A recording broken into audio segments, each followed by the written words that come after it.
सन्यासी के आचरण और ज्ञानवान सन्यासी की प्रशंसा। शुक उवाच वर्तमानस्थयात्र वानप्रस्थाश्रमे यथा कथ शक्त्या वेद्यम वै। 1।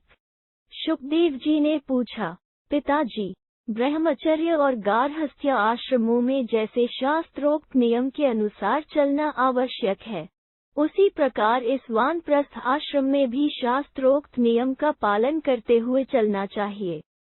यह सब तो मैंने सुन लिया, अब मैं यह जानना चाहता हूँ, जो जानने योग्य परब्रह्म परमात्मा को पाना चाहता हो, उसे अपनी शक्ति के अनुसार उस परमात्मा का चिंतन कैसे करना चाहिए। 1। व्यास उवाच प्राप्य संस्कामेताभ्यामाश्रमाभ्या ततः परम यत्कार्यं परमार्थ तो तदिह कमनाः शृणु। 2। व्यास जी ने कहा, बेटा, ब्रह्मचर्य और गृहस्थाश्रम के धर्मों द्वारा चित्त का संस्कार शोधन करने के अनंतर मुक्ति के लिए जो वास्तविक कर्तव्य है, उसे बताता हूँ, तुम यहाँ एकाग्रचित होकर सुनो। 2। कषाय श्रेणिथानेषु चत्रिषु प्रव्रजेयच परस्थान न पारिव्राज्यमनुत्तमम्। 3। पंक्तिक्रम से स्थित पूर्वोक्त 3 आश्रम ब्रह्मचर्य, गृहस्थ और वानप्रस्थ में चित्त के राग द्वेष आदि दोषों को पकाकर उन्हें नष्ट करके शीघ्र ही सर्वोत्तम चतुर्थ आश्रम संन्यास को ग्रहण कर ले। 3। तद्भवानेवमभ्यस्त वर्तता श्रूयता तथा एक एव चरेत धर्मम सिद्धयर्थम सहायवान। 4। बेटा, तुम इस संन्यास धर्म के नियमों को सुनो और उन्हें अभ्यास में लाकर उसी के अनुसार बर्ताव करो। सन्यासी को चाहिए कि वो सिद्धि प्राप्त करने के लिए किसी को साथ न लेकर अकेला ही संन्यास धर्म का पालन करे। 4। एकश्चरति यः पश्यन् न जहाति न हीयते अनग्निर्निकेतश्च ग्राममन्नार्थमाश्रयेत। 5। जो आत्मतत्व का साक्षात्कार करके एकाकी विचरता रहता है, वो सर्वव्यापी होने के कारण न तो स्वयं किसी का त्याग करता है और न दूसरे ही उसका त्याग करते हैं। सन्यासी कभी न तो अग्नि की स्थापना करे और न घर या मठ ही बनाकर रहे, केवल भिक्षा लेने के लिए ही गांव में जाए। 5। अश्वस्तन विधाता स्यामुनिर्भाव समाहितः लघवाशी नियताहारः सकृदन निषेविता। 6। वो दूसरे दिन के लिए अन्न का संग्रह न करे, चित्त वृत्तियों को एकाग्र करके मौन भाव से रहे, हल्का और नियमानुकूल भोजन करे तथा दिन रात में केवल एक ही बार अन्न ग्रहण करे। 6। कपालम वृक्षमूलानि कुचलन सहायता उपेक्षा सर्वभूतानमेतावद् भिक्षुलक्षणम्। 7। भिक्षापात्र एवं कमंडलू रखे, वृक्ष की जड़ में सोए या निवास करे, जो देखने में सुंदर न हो ऐसा वस्त्र धारण करे, किसी को साथ न रखे और सब प्राणियों की उपेक्षा कर दे। ये सब सन्यासी के लक्षण हैं। 7। यस्मिन् वाचः प्राविशन्ति कूपे त्रस्ताद्विपा इव न वक्तार पुनर्यान्ति स कैवल्याश्रमे वसेत। 8। जैसे डरे हुए हाथी भागकर किसी जलाशय में प्रवेश कर जाते हैं, फिर सहसा निकलकर अपने पूर्व स्थान को नहीं लौटते, उसी प्रकार जिस पुरुष में दूसरों के कहे हुए निंदात्मक या प्रशंसात्मक वचन समा जाते हैं, परंतु प्रत्युत्तर के रूप में वे वापस पुनः नहीं लौटते, अर्थात जो किसी की हुई निंदा या स्तुति का कोई उत्तर नहीं देता, वही संन्यास आश्रम में निवास कर सकता है। नैव पश्येन शृणुयाद्वाच्यं जातु कस्यचित् ब्राह्मणानां विशेषेण नैव ब्रूयात् कथंचन। 9। सन्यासी किसी की निंदा करने वाले पुरुष की ओर आंख उठाकर देखे नहीं, कभी किसी का निंदात्मक वचन सुने नहीं तथा विशेषतः ब्राह्मणों के प्रति किसी प्रकार न कहने योग्य बात न कहे। 9। यद ब्राह्मणस्य कुशलं तदेव सततं वद तूष्णीमासीत निंदाया कुर्वन् भैषग्मात्मनः। 10। जिससे ब्राह्मणों का हित हो वैसा ही वचन सदा बोले, अपनी निंदा सुनकर भी चुप रह जाए। इस मौनावलंबन को भवरोग से छूटने की दवा समझकर इसका सेवन करता रहे। 10। येन पूर्णमिवाकाश भवत्येकेन सर्वदा शून्यम यान जनो कीर्ण तम देवा ब्राह्मण विदु। 11 जो सदा अपने सर्वव्यापी स्वरूप से स्थित होने के कारण अकेले ही संपूर्ण आकाश में परिपूर्ण सा हो रहा है, तथा जो असंग होने के कारण लोगों से भरे हुए स्थान को भी सूना समझता है, उसे ही देवता लोग ब्राह्मण ब्रह्मज्ञानी मानते हैं। 11 यन केंचिदाछनो यन केंचिदाशित यत क्वचन शाय च तम देवा ब्राह्मण विदु।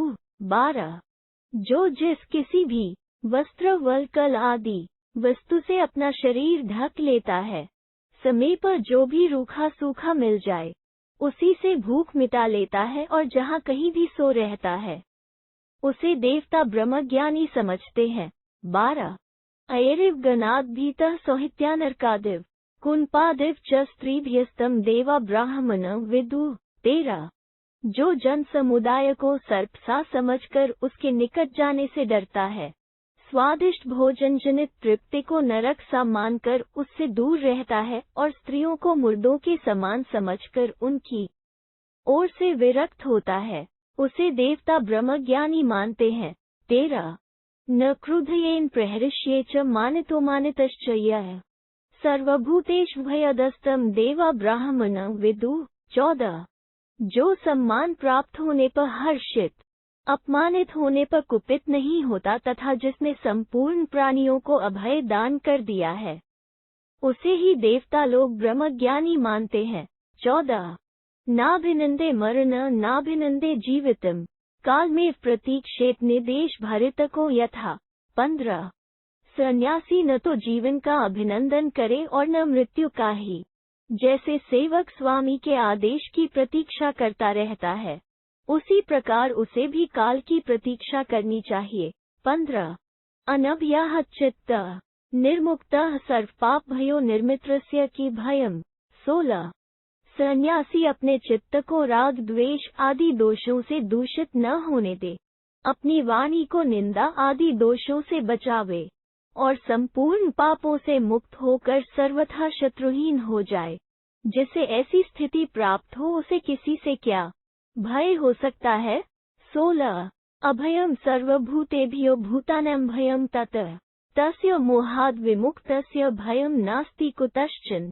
17 जिसे संपूर्ण प्राणियों से अभय प्राप्त है तथा जिसकी ओर से किसी भी प्राणी को कोई भय नहीं है, उस मोहमुक्त पुरुष को किसी से भी भय नहीं होता। यथा नागपदेन्यानि पदानि पदगामिनाम सर्वाण्यवापिधीयन्ते पज्जतानि कौंजरे। 18 एवं सर्वमहिंसाया धर्मार्थम पिधीयते अमृतः स नित्यम वसति यो हिंसान न प्रपद्यते। 19 जैसे पैरों द्वारा चलने वाले अन्य प्राणियों के संपूर्ण पद चिन्ह हाथी के पद चिन्ह में समा जाते हैं, उसी प्रकार सारा धर्म और अर्थ हिंसा के अंतर्भूत है। जो किसी की हिंसा नहीं करता, वो सदा अमृत, जन्म और मृत्यु के बंधन से मुक्त होकर निवास करता है। 18-19 अहिंसकः समः सत्यो धृतिमान नियतेन्द्रियः शरण्यः सर्वभूतानां गतिमाप्नुवन् उत्तमाम्। 20 जो हिंसा न करने वाला, समदर्शी, सत्यवादी, जितेंद्रिय और संपूर्ण प्राणियों को शरण देने वाला है, वो अत्यंत उत्तम गति पाता है। 20 एवं प्रज्ञानतृप्स्य निर्भयस्य निराशिष्य न मृत्युर्तिगो भावः स मृत्युमधिगच्छति। 21 इस प्रकार जो ज्ञानानंद से तृप्त होकर भय और कामनाओं से रहित हो गया है, उस पर मृत्यु का जोर नहीं चलता, वो स्वयं ही मृत्यु को लांघ जाता है। 21 विमुक्तम सर्वसंग भयो अस्वमेच्च शांतम तम देवा ब्राह्मण विदु।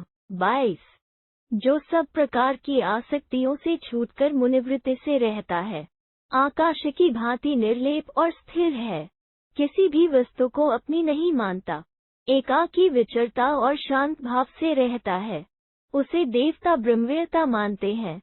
जीवितम यस्य धर्मात् धर्मो हर्यर्थमेव च अहोरात्राश्च पुण्यार्थतम देवा ब्राह्मण विदु। 23 जिसका जीवन धर्म के लिए और धर्म भगवान श्रीहरि के लिए होता है, जिसके दिन और रात धर्म पालन में ही व्यतीत होते हैं, उसे देवता ब्रह्मज्ञ मानते हैं। निराशिषम नारंभ निर्नमस्कामस्तुतिम निर्मुक्तम बंधनैः सर्वैस्तम देवा ब्राह्मण विदुः। 24। जो कामनाओं से रहित तथा सब प्रकार के आरंभों से रहित है, नमस्कार और स्तुति से दूर रहता तथा सब प्रकार के बंधनों से मुक्त होता है, उसे ही देवता ब्रह्मज्ञानी मानते हैं। 24। सर्वाणि भूतानि सुखिरमन्ते सर्वाणि दुःखस्य भरिष्यन्त्रसन्ते तेषां भयोत्पादनजात खेदः कुर्यान् कर्माणि हि श्रद्धानः। 25। संपूर्ण प्राणी सुख में प्रसन्न होते और दुख से बहुत डरते हैं, अतः प्राणियों पर भय आता देखकर जिसे खेद होता है, उस श्रद्धालु पुरुष को भयदायक कर्म नहीं करना चाहिए। 25।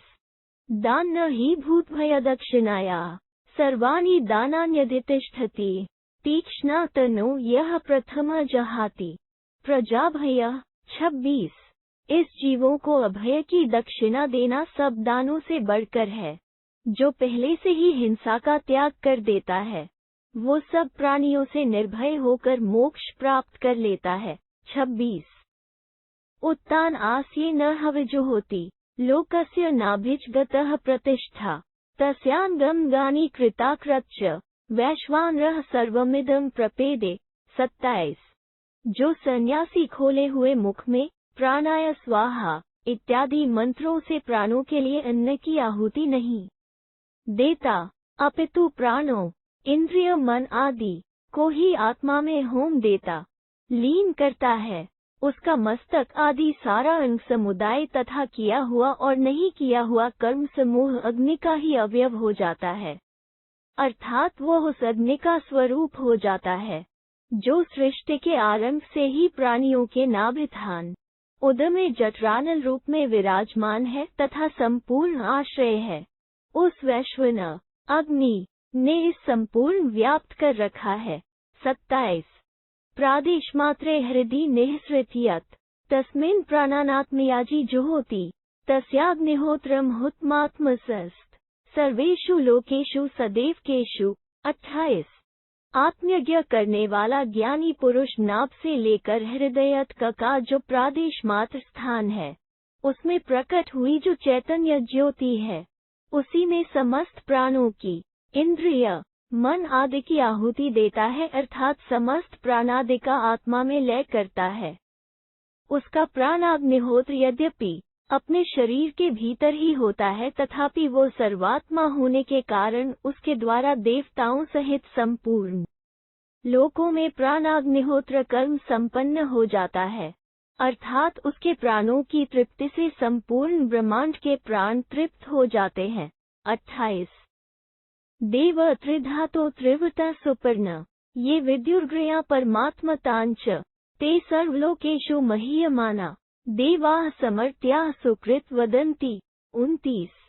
जो संपूर्ण अपने चिन्मय स्वरूप से प्रकाशित होता है, 3 धातु वर्ण आकार ओकार मकार अर्थात प्रणव जिसका वाचक है, जो सत्व आदि तीनों गुणों में त्रिगुणमयी माया में उसके नियंता रूप से विद्यमान है तथा जिसके जगत संबंधी व्यापार वृक्ष के सुंदर पत्तों के समान विस्तार को प्राप्त हुए हैं, उस अंतर्यामी पुरुष को तथा उसकी उत्तम परब्रह्म स्वरूपता को जो जानते हैं, वे संपूर्ण लोकों में सम्मानित होते हैं और मनुष्यों सहित संपूर्ण देवता उनके शुभ कर्म की प्रशंसा करते हैं।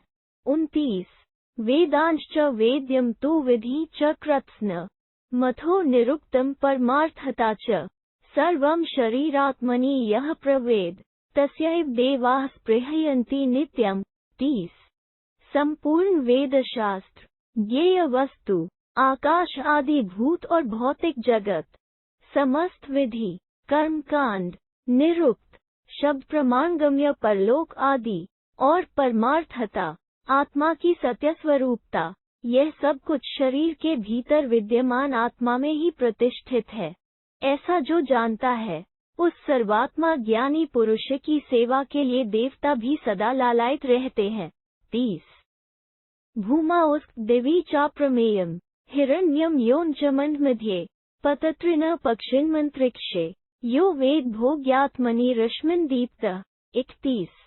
जो पृथ्वी पर रहकर भी उसमें आसक्त नहीं है, अनंत आकाश में अप्रमेय भाव से स्थित है, जो हिरण में चिन्मय ज्योतिस्वरूप आज ब्रह्मांड के भीतर प्रादुर्भूत और अंडपिंडात्मक शरीर के मध्य भाग में स्थित हृदय कमल के आसन पर भोग्यात्मा शरीर के अंतर्गत हृदयाकाश में जीवरूप से विराजमान है, जिसमें अनेक अन्य देवता छोटे छोटे पंखों के समान शोभा पाते हैं तथा जो मोद और प्रमोद नामक दो प्रमुख पंखों से शोभायमान है। उस सुवर्णमय पक्षी रूप जीवात्मा एवं ब्रह्म को जो जानता है, वो ज्ञान की तेजोमयी किरणों से प्रकाशित होता है।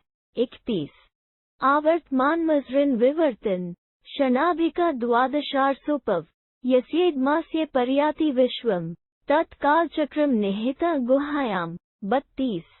जो निरंतर घूमता रहता है, कभी जीर्ण या क्षीण नहीं होता, जो लोगों की आयु को क्षीण करता है, 6 ऋतुएं जिसकी नाभि है, 12 महीने जिसके अरे हैं, 10 पौर्णमास आदि जिसके सुंदर पर्व हैं, यह संपूर्ण विश्व जिसके मुंह में भक्ष्य पदार्थ के समान जाता है, वह कालचक्र बुद्धि रूपी गुहा में स्थित है। उसे जो जानता है, देवगण उसके शुभ कर्म की प्रशंसा करते हैं। 32। यह संप्रसादो जगतः शरीर सर्वान् स लोकान्धिगच्छति तस्मिन् हित तर्पयति देवा स्ते वै तृप्तस्तर्पयन्त्यास्यमस्य। 33। जो मन को प्रसन्नता प्रदान करता है, इस शरीर है अर्थात संपूर्ण जगत जिसके विराट शरीर में विराजित है, वो परमात्मा इस सब लोकों को घेरे हुए स्थित है।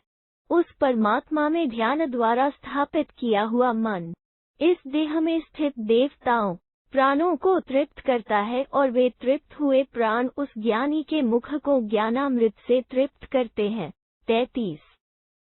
तेजोम्यो नित्यम यह पुराणो लोकान्नन्तान् भयानुपैति भूतानि यस्मान् त्रसन्ते कदाचित् स भूतानन् न त्रस्ते कदाचित्। 34। जो ब्रह्म ज्ञानमय तेज से संपन्न और पुरातन नित्य ब्रह्मप्रायण है, वो भिक्षु अनंत एवं निर्भय लोकों को प्राप्त होता है, जिससे प्राणी कभी भयभीत नहीं होते, वो भी संसार के प्राणियों से कभी भय नहीं पाता है।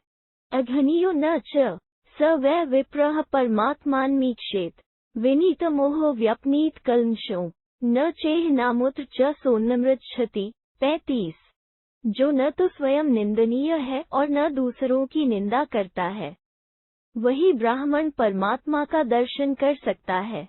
जिसके मोह और पाप दूर हो गए हैं, वो इस लोक और परलोक के भोगों में आसक्त नहीं होता। 35। अरोष मोह समलोष्ट कांचन प्रहीन कोशो गत्संधि विग्रह अपेत निदास्तुतिर प्रिया प्रिय अश्चर्नुदासीनवदेश भिक्षुक। 36। ऐसे सन्यासी को रोष और मोह नहीं छू सकते, वो धेले और सोने को समान समझता है, 5 कोशों का अभिमान त्याग देता है और संधि विग्रह तथा निंदा स्तुति से रहित हो जाता है। उसकी दृष्टि में न कोई प्रिय होता है न अप्रिय, वो सन्यासी उदासीन की भांति सर्वत्र विचरता रहता है। 36। इति श्री महाभारते शांति पर्वणि मोक्षधर्म पर्वणि शुकानुप्रश्ने 45 245। इस प्रकार श्री महाभारत शांति पर्व के अंतर्गत मोक्षधर्म पर्व में शुकदेव का अनुप्रश्न विषयक 245वां अध्याय पूरा हुआ। 245। परमात्मा की श्रेष्ठता, उसके दर्शन का उपाय तथा इस ज्ञानमय उपदेश के पात्र का निर्णय। व्यास उवाच प्रकृत्यास्तु विकारा ये क्षेत्रज्ञस्तैर्धिष्ठित न चैन ते प्रजानन्ति स तु जानाति तान्ति। 1। व्यास जी कहते हैं, बेटा, देह, इंद्रिय और मन आदि जो प्रकृति के विकार हैं, वे क्षेत्रज्ञ आत्मा के ही आधार पर स्थित रहते हैं। वे जड़ होने के कारण क्षेत्रज्ञ को नहीं जानते, परंतु क्षेत्रज्ञ उन सबको जानता है।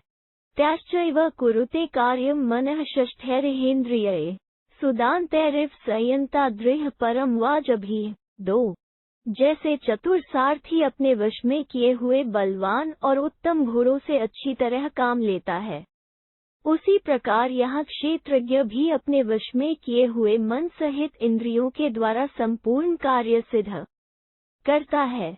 2 इंद्रिये भयः परे ह्यर्था अर्थे भयः परम मनः मनसस्तु परा बुद्धिर्बुद्धिरात्मा महान परः।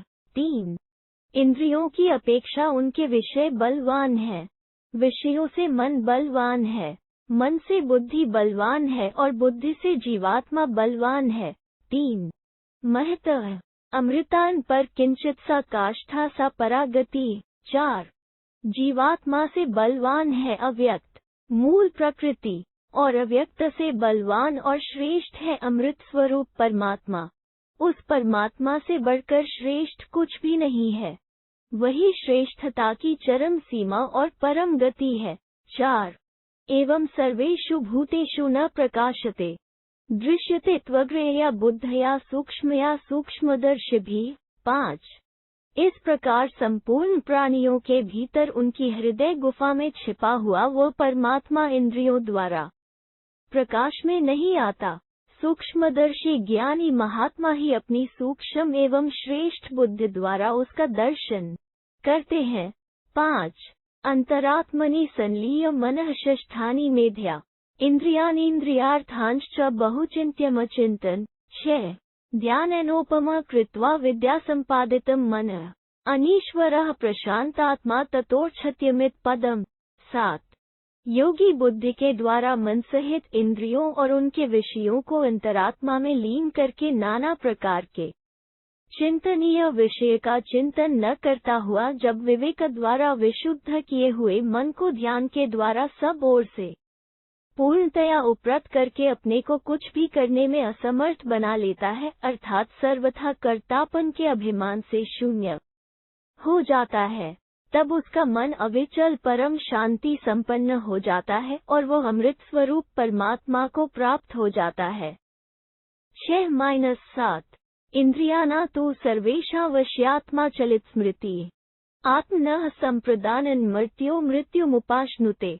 8 जिसका मन संपूर्ण इंद्रियों के वश में होता है, वो मनुष्य विवेक शक्ति को खो देता है और अपने को काम आदि शत्रुओं के हाथों में सौंपकर मृत्यु का कष्ट भोगता है।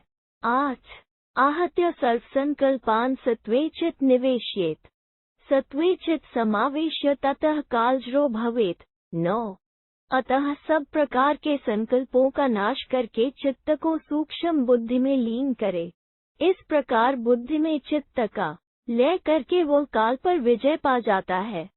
चित्त प्रसादेन यतिजहाति शुभाशुभम स्थित्वा सुखमत्यंतमश्नुते।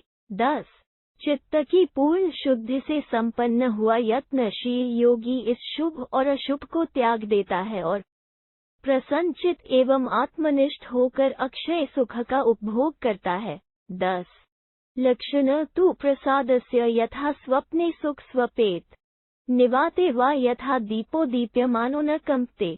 11 मनुष्य नींद के समय जैसे सुख से सोता है, सुषुप्ति के सुख का अनुभव करता है, अथवा जैसे वायु रहित स्थान में जलता हुआ दीपक कंपित नहीं होता, एकतार जला करता है, उसी प्रकार मन कभी चंचल न हो, यही उसके प्रसाद का अर्थात परम शुद्धि का लक्षण है। 11 एवं पूर्वापरे काले युञ्जनात्मात्मनि लघारो विशुद्धात्मा पश्यत्यात्मात्मनि। 12 जो मिताहारी और शुद्धचित होकर रात के पहले और पिछले पहरों में उपर्युक्त प्रकार से आत्मा को परमात्मा के ध्यान में लगाता है, वही अपने अंतःकरण में परमात्मा का दर्शन करता है। 12 रहस्यम सर्ववेदानामनैतिह्यम नागमम आत्म प्रत्येक शास्त्रमिदं पुत्रानुशासनम। 13 बेटा, मैंने जो यह उपदेश दिया है, यह परमात्मा का ज्ञान कराने वाला शास्त्र है, यही संपूर्ण वेदों का रहस्य है। केवल अनुमान या आगम से इसका ज्ञान नहीं होता, अनुभव से ही यह ठीक ठीक समझ में आता है। 13 धर्माख्यानेषु सर्वेषु सत्याख्याने च यद् वसु। 14 धर्म और सत्य के जितने भी आख्यान हैं, उन सब का यह सारभूत धन है। ऋग्वेद की 10,000 ऋचाओं का मंथन करके यह अमृतमय सारतत्व निकाला गया है। 14 नवनीत यथा दधनः काष्ठादग्नियथैव च तथैव विदुषा ज्ञान न पुत्र हेतु। 15 बेटा, मनुष्य जैसे दही से मक्खन निकालते हैं और काठ से आग प्रकट करते हैं, उसी प्रकार मैंने भी विद्वानों के लिए ज्ञानजनक यह मोक्ष शास्त्रों को मतकर निकाला है। 15 स्नातकानमिदं शास्त्रम वाच्यम पुत्रानुशासनम तदिदम न प्रशांताय नादांताया तपस्विने। 16 बेटा, व्रतधारी स्नातकों को ही तुम इस मोक्ष शास्त्र का उपदेश करना। जिसका मन शांत नहीं है, जिसकी इंद्रियां वश में नहीं है तथा जो तपस्वी नहीं है, उसे इस ज्ञान का उपदेश नहीं करना चाहिए। 16 नावेद विदुषे वाच्यम तथा नानुक्ताय च नासुएकायानृज्वे न चानिर्दिष्टकारिणे। 17 न तर्कशास्त्रदग्धाय तथैव पिशुनाय च जो वेद का विद्वान न हो, अनुगत भक्त न हो, दोष दृष्टि से रहित न हो, सरल स्वभाव का न हो और आज्ञाकारी न हो तथा तर्कशास्त्र की आलोचना करते करते जिसका हृदय दग्ध रस शून्य हो गया हो और जो दूसरों की चुगली खाता हो, ऐसे लोगों को इस ज्ञान का उपदेश देना उचित नहीं है। 17 शलाघिने शलाघनीयाय प्रशांताय तपस्विने। 18 इदं प्रियाय पुत्राय शिष्याय नुक्ताय च रहस्य धर्मम वक्तव्यम नान्यस्मै तु कथंचन। 19 जो तत्व ज्ञान की अभिलाषा रखने वाला, स्पृहनीय गुणों से युक्त, शांत चित्त, तपस्वी एवं अनुगत शिष्य हो अथवा इन्हीं गुणों से युक्त प्रिय पुत्र हो, उसी को इस गूढ़ रहस्यमय धर्म का उपदेश देना चाहिए, दूसरे किसी को किसी प्रकार भी नहीं। 18-19 यद्यप्यस्य मही दद्याद् रत्नपूर्णामिमा नरः इदमेव ततः श्रेय इति मन्येत तत्त्ववित्। 20 यदि कोई मनुष्य रत्नों से भरी हुई यह संपूर्ण पृथ्वी देने लगे तो भी तत्ववेता पुरुष यही समझे कि इस सारे धन की अपेक्षा यह ज्ञान ही श्रेष्ठ है। 20 अतो गुह्यत्रार्थ तदध्यात्ममतिमानुषम् यत् तन्महर्षिभिदृष्टं वेदांतेषु च गीयते। 21 तत्13 संप्रवक्ष्यामि यन्मा त्वं परिपृच्छसि। 22 बेटा, तुम मुझसे जो प्रश्न कर रहे हो, उसके अनुसार मैं इससे भी गूढ़तर अर्थ वाले अलौकिक अध्यात्म ज्ञान का उपदेश करूंगा, जिसे महर्षियों ने प्रत्यक्ष अनुभव किया है और जिसका वेदांत शास्त्र उपनिषदों में गान किया गया है। 21-22 यत् ते मनसि वर्ते पर यत् चस्ति तव संशयः क्वचित् श्रूयताम् यमः तवाग्रतः पुत्र की ही कथयामि ते पुनः। 23 पुत्र, तुम्हारे मन में जो वस्तु सर्वश्रेष्ठ जान पड़ती हो तथा जिसके विषय में तुम्हें कहीं संशय हो रहा हो, उसे पूछो और उसके उत्तर में मैं जो कुछ तुम्हारे सामने कहूँ उसे सुनो, बोलो, मैं फिर तुम्हें किस विषय का उपदेश करूं। 23 इति श्री महाभारते शांति पर्वणि मोक्षधर्म पर्वणि शुकानुप्रश्ने 246। इस प्रकार श्री महाभारत शांति पर्व के अंतर्गत मोक्षधर्म पर्व में शुकदेव का अनुप्रश्न विषयक 246वां अध्याय पूरा हुआ। 246 महाभूतादि तत्वों का विवेचन। शुक उवाच अध्यात्मं विस्तरेणेह पुनरेव वदस्व मे यध्यात्मं यथा वेद भगवन् ऋषिसतिम्। 1 शुकदेव जी ने कहा, मुनिश्रेष्ठ, अब पुनः मुझे अध्यात्म ज्ञान का विस्तार पूर्वक उपदेश दीजिए। अध्यात्म क्या है और उसे मैं कैसे जानूंगा। 1 व्यास उवाच अध्यात्मं यदृदं तात पुरुषस्येह पठ्यते वर्तिष्यामि तस्य व्याख्यामिमा शृणु। 2 व्यास जी ने कहा, तात, मनुष्य के लिए शास्त्र में जो यह अध्यात्म विषय की चर्चा की जाती है, उसका परिचय मैं तुम्हें दे रहा हूँ, तुम अध्यात्म की यह व्याख्या सुनो। 2 भूमिरापत्था ज्योतिर्वायुराकाश एव च महाभूतानि भूतानैन सागरस्योम्यो यथा। 3 पृथ्वी, जल, तेज, वायु और आकाश, ये 5 महाभूत संपूर्ण प्राणियों के शरीर में स्थित हैं। जैसे समुद्र की लहरें उठती और विलीन होती रहती हैं, उसी प्रकार ये 5 महाभूत प्राणियों के शरीर के रूप में जन्म ग्रहण करते और विलीन होते रहते हैं। 3 प्रसार्य यथांगानि कूर्मः संहरते पुनः तद्वन्महान्ति भूतानि यवीयसु विकुरुते। 4 जैसे कछुआ यहाँ अपने अंगों को सब ओर फैलाकर फिर समेट लेता है, इसी प्रकार ये सारे महाभूत छोटे छोटे शरीरों में विकृत होते, उत्पन्न और विलीन होते रहते हैं। 4 इति तन्मयमेवेदं सर्वं स्थावरंगमं सर्गे च प्रलये चैव तस्मिन् निर्दिश्यते तथा। 5 इस प्रकार यह समस्त स्थावर जंगम जगत पंचभूतमय ही है। सृष्टि काल में पंचभूतों से ही सबकी उत्पत्ति होती है और प्रलय के समय उन्हीं में सबका लय बताया जाता है। 5 महाभूतानि पंचैव सर्वभूतेषु भूतकृत अक्रोत्तात वैषम्यम यस्मिन् यदनुपश्यति। 6 यद्यपि संपूर्ण शरीरों में 5 ही भूत है, तथापि लोगों को उनमें से जिसमें जो वैषम्य दिखाई देता है, उसका कारण यह है कि संपूर्ण भूतों की सृष्टि करने वाले ब्रह्मा जी ने समस्त प्राणियों में उनके कर्मानुसार ही न्यूनाधिक रूप में उन भूतों का समावेश किया है। 6 शुक उवाच अकरोद यच्छरीरेषु कथ तदुपलक्ष्येत इंद्रियाणि गुणाः कैचित् कथ तानुपलक्ष्येत। 7 शुकदेव जी ने पूछा, पिताजी, देवता, मनुष्य, पशु और पक्षी आदि के शरीरों में विधता ने जो वैषम्य किया है, उसको किस प्रकार लक्ष्य किया जाए?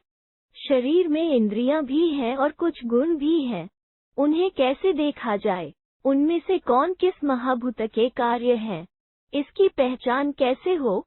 7 व्यास उवाच एतत् ते वर्तिष्यामि यथा वदनुपूर्वशः शृणु तत्त्वमेह काग्रो यथा तत्वं यथा च तत्। 8 व्यास जी ने कहा, बेटा, मैं इस विषय का क्रमशः और प्रतिपादन करूंगा। यह समस्त विषय तत्वतः जैसा है, वो सब तुम यहाँ एकाग्रचित होकर सुनो। 8 शब्दः श्रोत्रम तथा खानित्रयम् आकाशसंभवम् प्राणशचेष्टा तथा स्पर्श अते वायुगुणास्त्रय। 9 शब्द, श्रोत्रेंद्रिय तथा शरीर के संपूर्ण छिद्र, ये तीनों वस्तुएं आकाश से उत्पन्न हुई हैं। प्राण, चेष्टा तथा स्पर्श, ये तीनों वायु के गुण कार्य है। 9 रूप चक्षुर्विपाकश्च त्रिधा ज्योतिर्विधीयते रसोत रस स्नेहो गुणास्त्वेते त्रयोंबसः। 10 रूप, नेत्र और जठरानल, इन 3 रूपों में अग्नि का ही कार्य प्रकट हुआ है। रस, रसना और स्नेह, ये तीनों जल के कार्य हैं। 10 ग्रेयं घ्राण शरीर च भूमेरेते गुणास्त्रयः अतावानिन्द्रियग्रामैर्व्याख्यातः पांचभौतिकः। 11 गंध, नासिका और शरीर, ये तीनों भूमि के गुण हैं। इस प्रकार इंद्रिय समुदाय सहित यह शरीर पांचभौतिक बताया गया है। 11 वायो स्पर्शो ज्योतिषो रूपमुच्यते आकाश प्रभवः शब्दो गंधो भूमि गुणः स्मृतः। 12 स्पर्श वायु का, रस जल का और रूप तेज का गुण बताया जाता है एवं शब्द आकाश का और गंध भूमि का गुण माना गया है। 12 मनोबुद्धि स्वभावश्चत्रयते स्वयोनिजा न गुणानतिवर्तन्ते गुणेभ्यः परमाक्ता। 13 मन, बुद्धि और स्वभाव, अहम भाव, ये तीनों अपने कारणभूत पूर्व संस्कारों से उत्पन्न हुए हैं। ये तीनों पांच भौतिक होते हुए भी भूतों के अन्य कार्य जो श्रोत्रादि हैं, उनसे श्रेष्ठ है तो भी गुणों का सर्वथा उल्लंघन नहीं कर पाते हैं। 13 यथा कूर्म इहांगानि प्रसार्य विनियच्छति एवमेवेन्द्रियग्राम बुद्धि सृष्ट्वा नियच्छति। 14 जैसे कछुआ यहाँ अपने अंगों को फैलाकर फिर समेट लेता है, उसी प्रकार बुद्धि संपूर्ण इंद्रियों को विषयों की ओर फैलाकर फिर उन्हें वहां से हटा लेती है। 14 यदूर्ध्वं पश्यति एतस्मिन्नेव कृत्ये तु वर्तते बुद्धिरुत्तमा। 15 पैरों से ऊपर और मस्तक से नीचे मनुष्य जो कुछ देखता है, अर्थात संपूर्ण शरीर को जो अहम भाव से देखना है, इस कार्य में उत्तम बुद्धि प्रवृत्त होती है। तात्पर्य यह कि शरीर में जो अहम भाव का अनुभव है वो बुद्धि का ही रूपांतर है। 15 गुणान् नियते बुद्धिर्बुद्धिरिवेन्द्रियाण्यपि मनः षष्ठानि सर्वाणि बुद्धय भावे कुतो गुणा। 16 बुद्धि ही शब्द आदि गुणों को श्रोत आदि इंद्रियों के पास बार बार ले जाती है और बुद्धि ही मन सहित संपूर्ण इंद्रियों को विषयों के पास पुनः पुनः खींच ले जाती है। यदि इनके साथ बुद्धि न रहे तो इंद्रियों द्वारा शब्द आदि विषयों का अनुभव कैसे हो सकता है। इंद्रियाणि नरे पंच षष्ठम तु मन उच्यते। सप्तमी बुद्धिमेवाह क्षेत्रज्ञं पुनरष्टमम्। 17 मनुष्य के शरीर में 5 इंद्रियां हैं। छठा तत्व मन है, 7वां तत्व बुद्धि और 8वां क्षेत्रज्ञ बताया गया है। 17 चक्षुरलोचनाय संशय कुरुते मनः बुद्धिर्ध्यवसानाय साक्षी क्षेत्रज्ञ उच्यते। 18 आँख देखने का काम करती है, यह उपलक्षण है, इससे सभी इंद्रियों के कार्य का लक्ष्य कराया गया है। मन संदेह करता है और बुद्धि उसका निश्चय करती है, किंतु क्षेत्रज्ञ आत्मा उन सबका साक्षी कहलाता है। रजस्तमश्च सत्वं च यत् अते स्वयोनिजाः समाः सर्वेषु भूतेषु तान् गुणानुप्लक्ष्येत। 19 रजोगुण, तमोगुण और सत्वगुण, ये तीनों अपने कारणभूत मूल प्रकृति से प्रकट हुए हैं। वे तीनों गुण सब प्राणियों में समान रूप से रहते हैं। उनकी पहचान उनके कार्यों द्वारा करे। 19 तत्र यत् प्रीति संयुक्तम किचिदात्मनि लक्ष्येत प्रशांतमिव संशुद्धम सत्वम तदुपधारेत। 20 जब अपने में कुछ प्रसन्नता युक्त विशुद्ध और शांत सा भाव दिखाई दे, तब यह निश्चय करे कि सत्वगुण प्रवृत्त हुआ है। 20 यत् तु संताप संयुक्तम काय मनसि वा भवेत् प्रवृत्त रज इतेव तत्र चाप्युपलक्ष्येत। 21 शरीर अथवा मन में जब कुछ संताप युक्त भाव दृष्टिगोचर हो, तब वहाँ यह समझ लेना चाहिए कि रजोगुण की प्रवृत्ति हो रही है। 21 यत् तु सम्मोह संयुक्तम व्यक्त विषयम भवेत् अप्रतर्क्यम विज्ञेयम तमस्तदुपधार्यताम्। 22 जब मोहयुक्त भाव मन पर छा जाए, किसी भी विषय में कोई बात स्पष्ट न जान पड़े, जब तक भी काम न दे और किसी तरह कोई बात समझ में न आवे, तब समझना चाहिए कि तमोगुण प्रवृत्त हुआ है।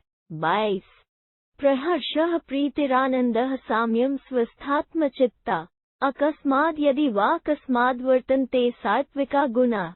23 जब अतिशय हर्ष, प्रेम, आनंद, समता और स्वस्थ चित्ता ये या किसी कारणवश विकसित हों, तब समझना चाहिए कि ये सात्विक गुण है।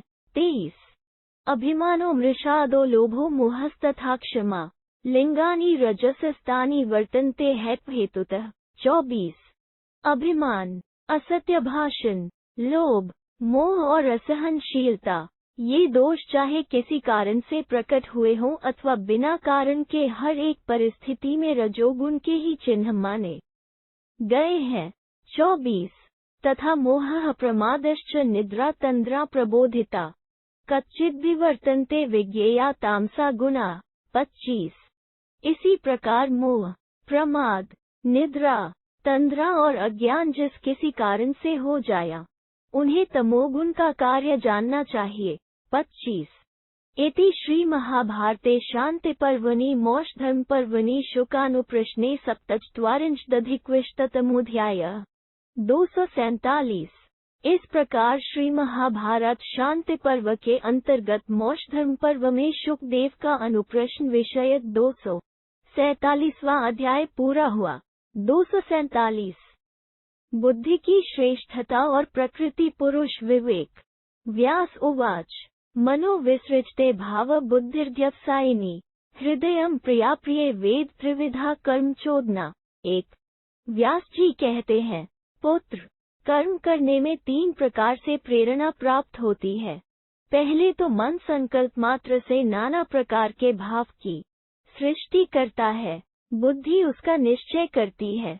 तत्पश्चात हृदय उनकी अनुकूलता और प्रतिकूलता का अनुभव करता है। इसके बाद कर्म में प्रवृत्ति होती है। 1. इंद्रिय भयः परा ह्यर्था अर्थे भयः परम मनः मनसस्तु परा बुद्धिर्बुद्धिरात्मा परो मतः। 2. इंद्रियों से उनके विषय बलवान हैं, क्योंकि वे बलात् इंद्रियों को अपनी ओर आकर्षित कर लेते हैं। उन विषयों से मन बलवान है, क्योंकि वो इंद्रियों को उनसे हटाने में समर्थ है। मन से बुद्धि बलवान है, क्योंकि वो मन को वश में रख सकती है। और बुद्धि से आत्मा बलवान माना गया है, क्योंकि वो बुद्धि को सम बनाकर स्वाधीन कर सकता है। 2. बुद्धिरात्मा मनुष्यस्य यदा विकुरुते भाव तदा भवति स मनः। 3. बुद्धि प्राणियों की समस्त इंद्रियों की अधिष्ठात्री है, इसलिए वो जीवात्मा के समान ही उनकी आत्मा मानी गई है। बुद्धि ही स्वयं अपने भीतर जब भिन्न भिन्न विषयों को ग्रहण करने के लिए विकृत हो नाना प्रकार के रूप धारण करती है, तब वही मन बन जाती है। 3. इंद्रियाणा पृथभावाद बुद्धिर्विक्रियते ह्यतः शृणोति भवति श्रोत्रम स्मृशति स्पर्श उच्यते। 4. इंद्रियां पृथक पृथक है, इसलिए उनकी क्रियाएं भी पृथक पृथक हैं। अतः उन्हीं के लिए बुद्धि नाना प्रकार के रूप धारण करती है। वही जब सुनती है तो श्रोत्र कहलाती है और स्पर्श करते समय स्पर्श इंद्रिय त्वचा के नाम से पुकारी जाती है। 4. पश्यति भवते दृष्टि रस्ति रस भवेत् जिघ्रति भवति घ्राण बुद्धिर्विक्रियते पृथक। 5. वही देखते समय दृष्टि और रसास्वादन के समय रसना हो जाती है। जब वो गंध को ग्रहण करती है, तब वही घ्राणेन्द्रिय कहलाती है। इस प्रकार बुद्धि ही पृथक पृथक विकृत होती है। 5. इंद्रियाणि तु तान्याहुतेषु दृश्योधितिष्ठति तिष्ठति पुरुषे बुद्धिस्त्रिषु भावेषु वर्ते। 6. बुद्धि के इन विकारों को ही इंद्रियां कहते हैं। अदृश्य जीवात्मा उन सब में अधिष्ठित है। बुद्धि उस जीवात्मा में ही स्थित हो सात्विक आदि तीनों भावों में रहती है। 6. कदाचित् लप्ते प्रीते कदाचित् पीशोचति न सुखेन न दुःखेन कदाचिदेह युज्यते। 7. इसी हेतु से वो कभी प्रेम और प्रसन्नता लाभ करती है, यह उसका सात्विक भाव है। कभी शोक में डूबती है, यह उसका राजस भाव है। और कभी न तो सुख से युक्त होती है एवं न दुख से ही। उस पर मोह छाया रहता है, यही उसका तामस भाव है। 7. सेयम भावात्मिका भावान स्त्रीनेतान्ते वर्तते सरिता सागरों भरता महावेला में वो मिमान। 8. जैसे उत्ताल तरंगों से युक्त सरिताओं का स्वामी समुद्र कभी कभी अपनी विशाल तटभूमि को भी लांघ जाता है, उसी प्रकार यह भावात्मिका बुद्धि चित्तवृत्तियों के निरोध रूप योग में स्थित होने पर इन तीनों भावों को लांघ जाती है। 8. यदा प्रार्थयते किंचित तदा भवति स मनः अधिष्ठानानि वै बुद्धया पृथगेतानि संस्मरेत् इंद्रियाण्येव मेध्यानि विजेतव्यानि कृत्स्नशः। 9. मनुष्य जब किसी वस्तु की इच्छा करता है, तब उसकी बुद्धि मन के रूप में परिणत हो जाती है। ये जो एक दूसरे से पृथक पृथक इंद्रियों के भाव हैं, इन्हें बुद्धि के ही अंतर्गत समझना चाहिए। मेधा कहते हैं रूप आदि के ज्ञान को, उसमें हितकर या सहायक होने के कारण इंद्रियां मेध्य कही गई हैं। योगी को संपूर्ण इंद्रियों पर विजय प्राप्त करनी चाहिए। 9. सर्वाण्येवानुपूर्व्येन यद् यदानुविधीयते अविभागता बुद्धिर्भावे मनसि वर्तते। 10. बुद्धि संपूर्ण इंद्रियों मन से जब जिस इंद्रिय के साथ हो जाती है, उस समय पहले अलग न होने पर भी वो बुद्धि संकल्पात्मक मन एवं घटादि पदार्थों में उपस्थित होती है, अर्थात बुद्धि से अनुगृहीत होने पर ही कोई भी इंद्रिय संकल्प जनित घटपट आदि को क्रमशः ग्रहण करती है। 10 ये चैव भावा वर्तन्ते सर्व अश्वेवते त्रिषु अन्वथाः संप्रवर्तन्ते रत्नमिम्राइव। 11 जो भी नाना भाव हैं वे सब के सब सात्विक, राजस और तामस इन तीनों भावों के ही अंतर्गत हैं। जैसे अरे रथ की नेम से जुड़े होते हैं, उसी प्रकार सभी भाव सात्विक आदि गुणों के अनुगामी हैं। प्रदीपार्थ मनः कुर्यादिन्द्रियैर्बुद्धि सत्यमय निश्चग्दि यथायोग मुदासीनैरदृच्छया। 12 बुद्धि रूप अधिष्ठान में स्थित हुई उदासीन भाव से स्वभाव के अनुसार यथासंभव विषयों की ओर जाने वाली इंद्रियों द्वारा मन दीपक का कार्य करता है, अर्थात जैसे दीपक अपनी प्रभा द्वारा घटादि वस्तुओं को प्रकाशित करता है, उसी प्रकार मन नेत्र आदि इंद्रियों द्वारा घटपट आदि वस्तुओं का दर्शन एवं ग्रहण कराता है। 12 एवं स्वभाव में वेदमिति विद्वान न मुह्यति अशोचन प्रहर्ष्यन् ही नित्यम विगतमत्स्र। 13 इस ऐसा ही परिवर्तन स्वभाव है, ऐसा जानने वाला ज्ञानी पुरुष कभी मोह में नहीं पड़ता, हर्ष और शोक नहीं करता तथा ईर्ष्या द्वेष आदि से रहित रहता है।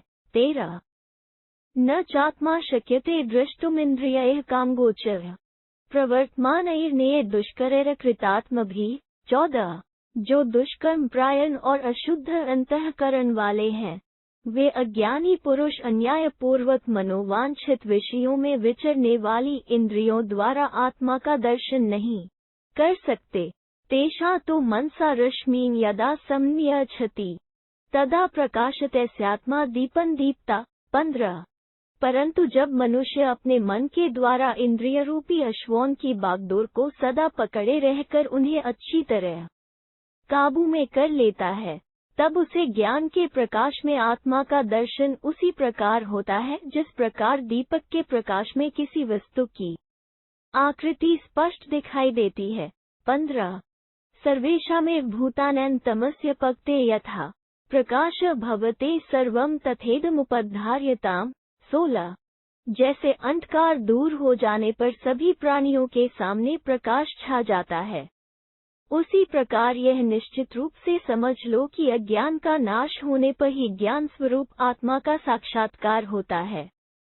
16 यथा वारचरः पक्षी न लिप्यति जले चरन् विमुक्तात्मा तथा योगी गुणदोषैर्न लिप्यते। 17 जैसे जलचर पक्षी जल में विचरता हुआ भी उससे लिप्त नहीं होता, उसी प्रकार मुक्तात्मा योगी संसार में रहकर भी उसके गुण और दोषों से लिपायमान नहीं होता। 17 एवमेव कृतप्रज्ञो न दोषैर्विषयांश्चरन् असज्जमानः सर्वेषु कथंचन न लिप्यते। 18 इसी प्रकार जिसकी बुद्धि शुद्ध है, वह स्त्री पुत्र आदि संबंधियों में आसक्त न होने के कारण विषयों का सेवन करता हुआ भी किसी प्रकार उनके दोषों से लिप्त नहीं होता है। 18 त्यक्त्वा पूर्वकृत कर्म रतिर्यस्य सर्वभूतात्मभूतस्य गुणवर्गेषु जजतः। 19 जो अपने पूर्वकृत कर्मों के संस्कारों का त्याग करके सदा परमात्मा में ही अनुराग रखता है, वो संपूर्ण प्राणियों का आत्मा हो जाता है और विषयों में कभी आसक्त नहीं होता।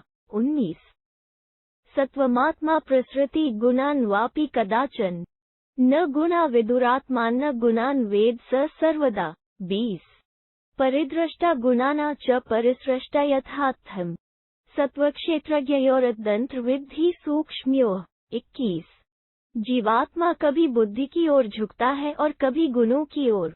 गुण आत्मा को नहीं जानते, किंतु आत्मा गुणों को सदा जानता रहता है, क्योंकि वो गुणों का दृष्टा और सृष्टा भी है। यद्यपि बुद्धि और क्षेत्रज्ञ दोनों ही सूक्ष्म वस्तु हैं, किंतु उन दोनों में यही अंतर समझो कि बुद्धि दृश्य है और आत्मा दृष्टा है। 21 सृजतेत गुणान् एको न सृजते गुणान् पृथ्भूतो प्रकृत्या तो संप्रयुक्तो च सर्वदा। 22 इन दोनों में से एक बुद्धि तो गुणों की सृष्टि करती है और दूसरा आत्मा गुणों की सृष्टि नहीं करता है। वे दोनों स्वरूपतः एक दूसरे से पृथक हैं, परंतु सदा संयुक्त रहते हैं। 22 यथा मत्स्योद्भिरन्यः स्यात् संप्रयुक्तो तथैवतो मशकोदुम्बरो वापि संप्रयुक्तो यथा सः। 23 जैसे मछली जल से भिन्न है, फिर भी वे एक दूसरे से संयुक्त रहते हैं। जैसे गूलर और उसके कीड़े एक दूसरे से पृथक हैं तथापि परस्पर संयुक्त रहते हैं, उसी प्रकार बुद्धि और क्षेत्रज्ञ को भी समझना चाहिए। इशिका वा यथा मुञ्जे पृथक् च सह चैव च तथैव सहितवेतावन्योन्यस्मिन् प्रतिष्ठित। 24 जैसे मूंज में जो सीख है वो उससे पृथक है तो भी वे दोनों साथ ही रहते हैं, उसी प्रकार बुद्धि और क्षेत्रज्ञ सर्वथा एक दूसरे से पृथक होते हुए भी दोनों साथ साथ और एक दूसरे के आश्रित रहते हैं। 24 इति श्री महाभारते शांति पर्वणि मोक्षधर्म पर्वणि शुकानुप्रश्ने चत्वारिंशदधिकविंशतितमोऽध्यायः। 248 इस प्रकार श्री महाभारत शांति पर्व के अंतर्गत मोक्षधर्म पर्व में शुकदेव का अनुप्रश्न विषयक 248वां अध्याय पूरा हुआ। 248 ज्ञान के साधन तथा ज्ञानी के लक्षण और महिमा। व्यास उवाच सृजते तु गुणान् सत्वं क्षेत्रज्ञस्त्वधितिष्ठति गुणान् विक्रियतः सर्वानुदासीनवधीश्वरः। 1 व्यास जी कहते हैं, पुत्र, प्रकृति ही गुणों की सृष्टि करती है। क्षेत्रज्ञ आत्मा तो उदासीन की भांति उन संपूर्ण विकारशील गुणों को देखा करता है, वो स्वाधीन एवं उनका अधिष्ठाता है। 1 स्वभावयुक्तम तत्सर्वं यदिमान् सृजते गुणान् ऊर्णाभियथा सूत्रं सृजते। 2 जैसे मकड़ी अपने शरीर से तंतुओं की सृष्टि करती है, उसी प्रकार प्रकृति भी समस्त त्रिगुणात्मक पदार्थों को उत्पन्न करती है। प्रकृति जो इन सब विषयों की सृष्टि करती है, वो सब उसके स्वभाव से ही होता है। 2 प्रध्वस्ता न निवर्तन्ते प्रवृत्तिनोपलभ्यते एवमेके व्यवस्यन्ति निवृत्तिरिति चापरे। 3 किन्हीं का मत है कि तत्वज्ञान से जब गुणों का नाश कर दिया जाता है तब भी वे सर्वथा नष्ट नहीं होते, किंतु तत्वज्ञ के लिए उनकी उपलब्धि नहीं होती, अर्थात उसका उनसे संबंध नहीं रहता। दूसरे लोग मानते हैं कि उनकी सर्वथा निवृत्ति हो जाती है, अर्थात उनका अस्तित्व नहीं रहता। 3 उभयं संप्रदाय दध्यवस्येद यथामति अनेन विधानन भवेद गर्भक्षयो महान। 4 इन दोनों मतों पर अपनी बुद्धि के अनुसार विचार करके सिद्धांत का निश्चय करे। इस प्रकार निश्चय करने से बार बार गर्भ में शयन करने वाला जीव महान हो जाता है। 4 अनादिनिधनो ह्यात्मा तम विचरन् अक्रुधन प्रहर्ष्यंश्च नित्यम विगतमत्स्र। 5 आत्मा आदि और अंत से रहित है, उसे जानकर मनुष्य सदा हर्ष, क्रोध और ईर्ष्या द्वेष से रहित हो विचरता रहे। 5 इतेव हृदय ग्रंथि बुद्धि चिताम्यम द्रिम अनित्यम सुखमासीत अशोचनश्चिन्न संशय। 6 साधक को चाहिए कि बुद्धि के चिंता आदि धर्मों से सुदृढ़ हुई हृदय की अविद्यामयी अनित्य ग्रंथि को उपर्युक्त प्रकार से काटकर शोक और संदेह से रहित हो सुखपूर्वक परमात्म स्वरूप में स्थित हो जाए। 6 ताम्ययोः प्रच्युताः पृथ्व्या यथा पूर्णा नदी नराः अवगाधा ह्यविद्वांसो विद्धि लोकमिमं तथा। 7 जैसे तैरने की कला न जानने वाले मनुष्य यदि किनारे की भूमि से जलपूर्ण नदी में गिर पड़ते हैं तो गोते खाते हुए महान क्लेश सहन करते हैं, उसी प्रकार अज्ञानी मनुष्य इस संसार सागर में डूबकर कष्ट भोगते रहते हैं, ऐसा समझो। 7 न तु ताम्यति वै विद्वान् स्थले चरति तत्त्ववित् एवं यो केवल ज्ञानमात्मनः। 8 परंतु जो तैरना जानता है वो कष्ट नहीं उठाता, वो तो जल में भी स्थल की ही भांति चलता है।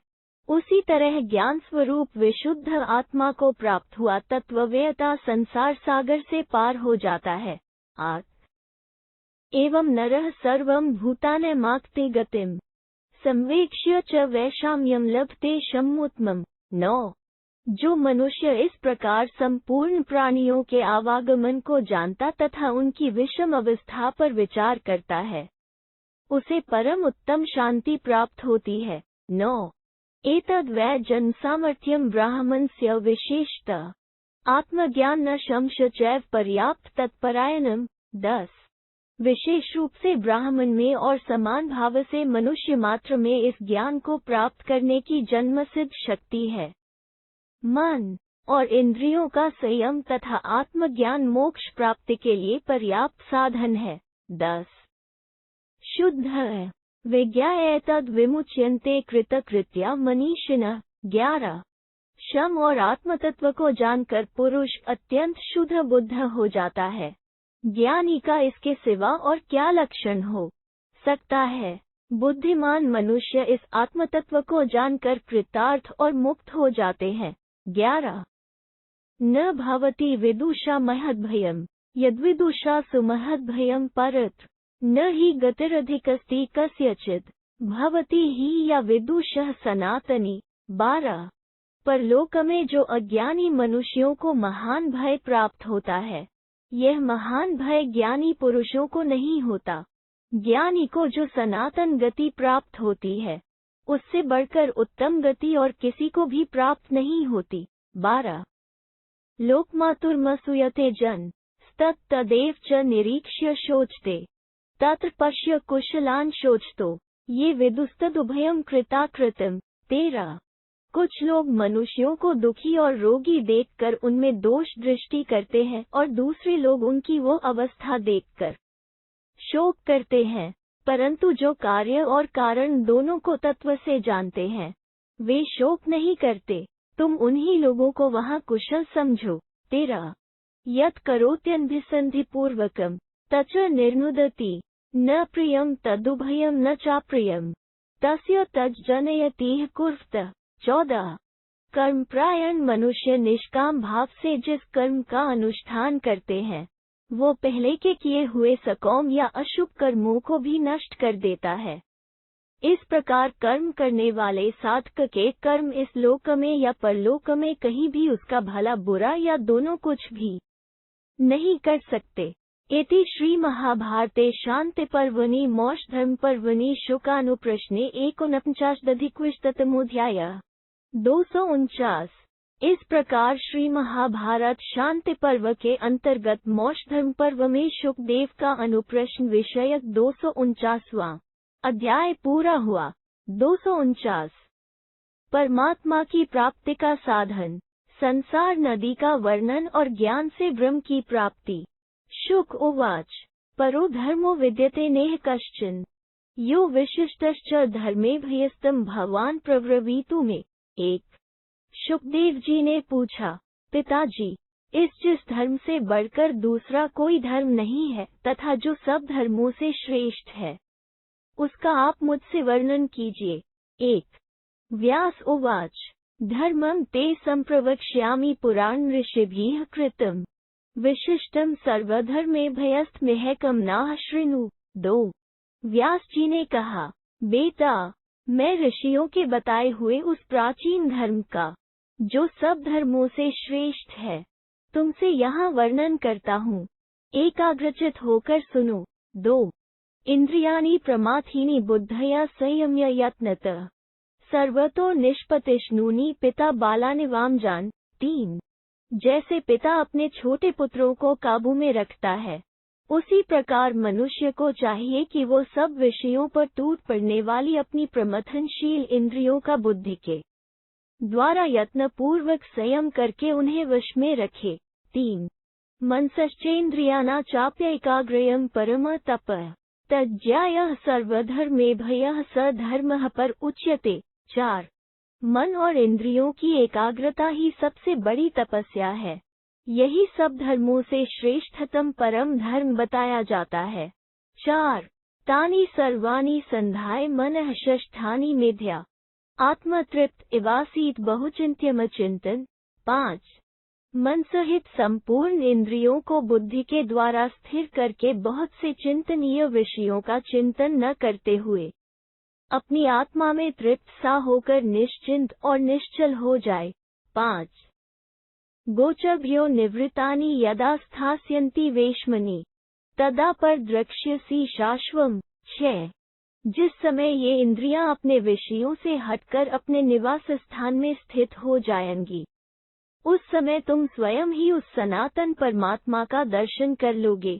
6 सर्वात्मान महात्मान विधुमिव पावकम तम पश्यन्ति महात्मानो ब्राह्मणा ये मनीषिणः।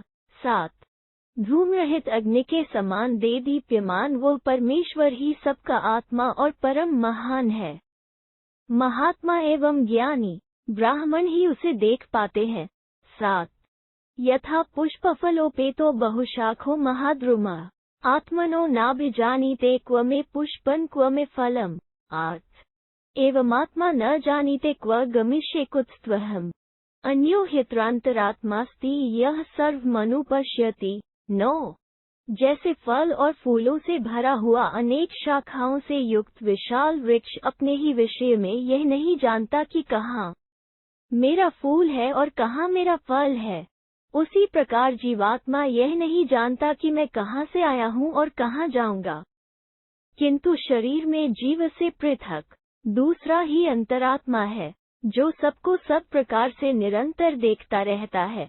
8-9 ज्ञान दीपेन दीप्तेन पश्यत्यात्मानमात्मनि दृष्ट्वा निरात्मा भव सर्ववित्। 10 पुरुष प्रज्वलित ज्ञानमय प्रदीप के द्वारा अपने में ही परमात्मा का दर्शन करता है। इसी प्रकार तुम भी आत्मा द्वारा परमात्मा का साक्षात्कार करके सर्वज्ञ और स्वाभिमान से रहित हो जाओ। 10 विमुक्तः सर्वपाप भयो मुक्तत्वच एवोगा परा बुद्धिम के विपमा विगतज्वरः। 11 केंचु छोड़कर निकले हुए सर्प के समान संपूर्ण पापों से मुक्त हो उत्तम बुद्धि पाकर तुम यहाँ पाप और चिंता से रहित हो जाओ। 11 सर्वतः स्रोतस घोरा नदी लोक प्रवाहिनीम पंचेन्द्रियग्राहुति मनः संकल्परोत्सम। 12 लोभ मोह त्रिनच्छन्ना काम क्रोध श्रीसृपम सत्यतीर्थानृतक शोभा क्रोधपनका सरिद्राम। 13 अव्यक्त प्रभवा शीघ्रा दुस्तराम कृतात्मभिः प्रत्रस्व नदी बुद्धया कामग्राह स्माकुलाम। 14 संसार सागर गमा योनिपाताल दुस्त्राम आत्मकर्मद्भवा तात जिह्वावर्ता दुरासदाम।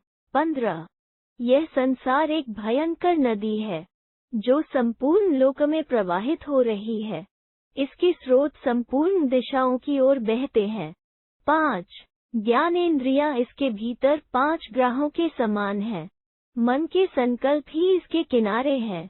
लोभ और मोह रूपी घास और सेवार से यह ढकी हुई है। काम और क्रोध इसमें सर्प के समान निवास करते हैं। सत्य इसका घाट है, मिथ्या इसकी हलचल है, क्रोध ही कीचड़ है। यह नदी दूसरी नदियों से श्रेष्ठ है। यह अव्यक्त प्रकृति रूपी पर्वत से प्रकट हुई है।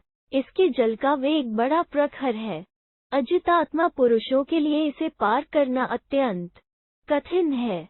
इसमें कामरूप ग्राह सब ओर भरे हैं। यह नदी संसार सागर में मिली है। वासना रूपी गहरे कारण इसे पार करना अत्यंत कठिन है। तात यह अपने कर्मों से ही उत्पन्न हुई है। जिह्वा भव्र है तथा इस नदी को लांघना दुष्कर है। तुम अपनी विशुद्ध बुद्धि के द्वारा इस नदी को पार कर जाओ। 12-15 या तरन्ति कृतप्रज्ञा धृतिम तो मनीषिणः तान तीर्णः सर्वतो मुक्तो। 16 उत्तमा बुद्धिमाथाय ब्रह्मभूयान भविष्यसि संतीर्णः सर्व संसारात् प्रसन्नात्मा विकल्मषः। 17 धैर्यशाली मनीषी और तत्वज्ञानी लोग जिस नदी को पार करते हैं, उसे तुम भी तैर जाओ। सब प्रकार के बंधनों से मुक्त, संयतचित, आत्मज्ञ और पवित्र हो जाओ। उत्तम बुद्धि, ज्ञान का आश्रय ले तुम सब प्रकार के सांसारिक बंधनों से छूट जाओगे और निष्पाप एवं प्रसन्नचित हो ब्रह्मभाव को प्राप्त हो जाओगे। भूमिष्ठानि भूतानि पर्वतस्थो निशा में अक्रुधन प्रहर्ष्यंश्च न नरिशंसम तित्था। 18 जैसे पर्वत के शिखर पर खड़ा हुआ पुरुष धरती पर रहने वाले समस्त प्राणियों को सुस्पष्ट देखता है, उसी प्रकार तुम भी ज्ञान रूपी शैल शिखर पर आरूढ़ हो समस्त प्राणियों की अवस्था पर दृष्टिपात करो। क्रोध और हर्ष से रहित हो जाओ तथा बुद्धि की क्रूरता से भी रहित हो जाओ। 18 ततो द्रक्ष्यसि सर्वेषा भूतानां प्रभवाप्ययो एन वै सर्वभूतेभ्यो विशिष्टं मे निरबुधा धर्मं धर्मभूता श्रेष्ठा मुनयस्तत्वदर्शिनः। 19 ऐसा करने से तुम समस्त भूतों के उत्पत्ति और प्रलय को देख सकोगे। धर्मात्माओं में श्रेष्ठ तत्वदर्शी ज्ञानी मुनि इस धर्म को समस्त प्राणियों के लिए सबसे श्रेष्ठ मानते हैं। 19 आत्मनो व्यापिनो ज्ञानमिदं पुत्रानुशासनम् प्रयताय प्रवक्तव्यम हिताय नुक्ताय च। 20 बेटा, यह उपदेश व्यापक आत्मा का ज्ञान कराने वाला है। जो संयत हितैषी और अनुगत भक्त हो, उसी के समक्ष इसका वर्णन करना चाहिए। 20 आत्मज्ञानमिदं गुह्यं सर्वगुह्यत्मन् महत् अब्रुवं यद्हं तात आत्मसाक्षिकं जसा। 21 यह गोपनीय आत्मज्ञान सबसे अधिक गुह्यतम और महान है। तात मैंने जिसका उपदेश किया है, वो यथार्थतः मेरे अपने प्रत्यक्ष अनुभव में लाया हुआ ज्ञान है। नैव स्त्री न पुमाननैव चेदम नपुंसकम अदोहकम सुख ब्रह्म भूत भव्य भवात्मकम। 22 दुहक और सुख से रहित तथा भूत भविष्य एवं वर्तमान स्वरूप ब्रह्म तो न स्त्री है, न पुरुष है और न नपुंसक ही है। 22 न तज्ञात्वा पुमान स्त्री वा पुनर्भवम वाप्नुते अभव प्रतिपत्त्यर्थमेतद् धर्मम विधीयते। 23 पुरुष हो या स्त्री, इस ब्रह्म को जान ले तो उसका पुनः इस संसार में जन्म नहीं होता। अपुनर्भव स्थिति प्राप्त करने के लिए ही इस ब्रह्म ज्ञान रूप धर्म का विधान किया गया है। 23 यथा मतानि सर्वाणि तथैतानि यथा तथा कथितानि मया पुत्र भवन्ति न भवन्ति च। 24 बेटा, सारे विभिन्न मत जैसे रहे हैं, वैसे ही मेरे द्वारा तुम्हारे समक्ष यथार्थ रूप से बताए गए हैं। जो इन मतों का अनुसरण करते हैं, वे मुक्त हो जाते हैं। जो नहीं करते हैं, वे नहीं होते।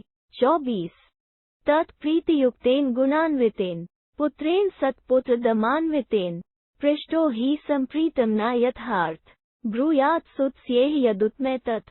25 सत्पुत्र शुकदेव प्रीतियुक्त गुणवान तथा इंद्रिय संयमी पुत्र यदि प्रश्न करे तो पिता संतुष्ट होकर उस जिज्ञासु पुत्र के समीप यथार्थ रूप से इस ज्ञान का उपदेश करे जो कुछ मैंने तुम्हारे निकट कहा है।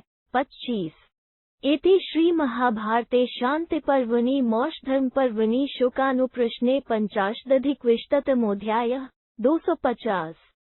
इस प्रकार श्री महाभारत शांति पर्व के अंतर्गत मोक्षधर्म पर्व में शुकदेव का अनुप्रश्न विषयक 250वां अध्याय पूरा हुआ। 250 ब्रह्मवेत्ता ब्राह्मण के लक्षण और परब्रह्म की प्राप्ति का उपाय। व्यास उवाच सुख वा नालंकारांश्चानुयात् तस्य तस्य मान्न च कीर्तिं च यशश्च नेच्छित स वै प्रचारः पश्यतो ब्राह्मणस्य। 1 व्यास जी कहते हैं, बेटा, साधक को चाहिए कि गंध और रस आदि विषयों का उपभोग न करे, विषय सेवन जनित सुख की ओर न जाए, स्वर्ण आदि के बने हुए सुंदर सुंदर आभूषणों को भी न धारण करे तथा मान बढ़ाए और यश की इच्छा न करे। यही ज्ञानवान ब्राह्मण का आचार है। 1 सर्वान् वेदान् भीत शुश्रूषुर ब्रह्मचर्यवान ऋचो यजुषी सामानी न तेन न स वै द्विजः। 2 जो संपूर्ण वेदों का अध्ययन कर ले, गुरु की सेवा में रहे, ब्रह्मचर्य व्रत का पालन करे तथा ऋग्वेद, यजुर्वेद एवं सामवेद का पूरा पूरा ज्ञान प्राप्त कर ले, वही मुख्य ब्राह्मण है। 2 ज्ञातिवत् सर्वभूतानां नाकामो म्रियते जातु न तेन न च वै द्विजा। 3 जो समस्त प्राणियों को अपने कुटुंब की भांति समझकर उन पर दया करता है, जानने योग्य तत्व का ज्ञाता तथा सब वेदों का तत्वज्ञ है और कामना से रहित है, वो कभी मृत्यु को प्राप्त नहीं होता अर्थात जन्म मृत्यु के बंधन से सदा के लिए मुक्त हो जाता है। इन लक्षणों से संपन्न पुरुष ब्राह्मण नहीं है ऐसी बात नहीं, किंतु वही सच्चा ब्राह्मण है। 3 इष्टिश्च विविधाः प्राप्य क्रतूंश्चैवाप्तदक्षिणान् प्राप्नोति नैव ब्राह्मण्यं विधानात् कथंचन। 4 नाना प्रकार की इष्टियों और बड़ी बड़ी दक्षिणाओं वाले यज्ञों का अनुष्ठान करने मात्र से बिना विधान के अर्थात बिना आत्मज्ञान के किसी को किसी तरह भी ब्राह्मणत्व नहीं प्राप्त हो सकता। 4 यदा चायं न बिभेति यदा चामान् बिभ्यति यदा नेच्छति न द्वेष्टि ब्रह्म संपद्यते तदा। 5 जिस समय वो दूसरे प्राणियों से नहीं डरता और दूसरे प्राणी भी उससे भयभीत नहीं होते तथा जब वो इच्छा और द्वेष का सर्वथा परित्याग कर देता है, उसी समय उसे ब्रह्मभाव की प्राप्ति होती है। 5 यदा न कुरुते भाव सर्वभूतेषु पापकम कर्मणा मनसा वाचा ब्रह्म संपद्यते तदा। 6 जब वह मन, वाणी और क्रिया द्वारा किसी भी प्राणी की बुराई करने का विचार अपने मन में नहीं करता, तब वह ब्रह्मभाव को प्राप्त हो जाता है। 6 कामबंधन में वैकर नान्यदस्ति बंधनम कामबंधन मुक्तो ही ब्रह्म भूयाय कल्पते। 7 कामना ही एकमात्र बंधन है, यहाँ दूसरा कोई बंधन नहीं है। जो कामना के बंधन से छूट जाता है, वो ब्रह्मभाव प्राप्त करने में समर्थ हो जाता है। 7 काम तो मुच्यमानस्तु धूम्राभ्रादिव चंद्रमा विरजा कालमाकांक्षन धीरो धैर्येन वर्तते। 8 कामना से मुक्त हुआ रजोगुण रहित धीर पुरुष धूमिल रंग के बादल से निकले हुए चंद्रमा की भांति निर्मल होकर धैर्यपूर्वक काल की प्रतीक्षा करता रहता है। 8 आपुर्मान्मचल प्रतिष्ठम समुद्रमापः प्रविशन्ति यद्वत् तद्वत् कामा यम प्रविशन्ति सवे स शांतिमाप्नोति न काम कामः।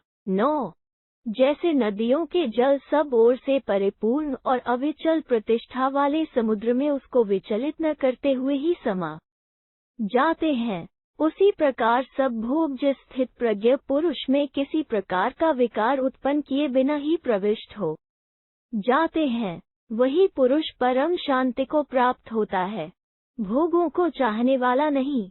9 स काम कांतो न तु काम कामः स वै कामात् स्वर्गमुपैति देहि। 10 भोग ही उस स्थित प्रज्ञ पुरुष की कामना करते हैं, परंतु वो भोगों की कामना नहीं रखता। जो काम भोग चाहने वाला देहाभिमानी है, वह कामनाओं के फल स्वरूप स्वर्गलोक में चला जाता है। 10 वेदस्योपनिषद सत्यम सत्यस्योपनिषद दमः दमस्योपनिषद दान न दान्योपनिषद तपः।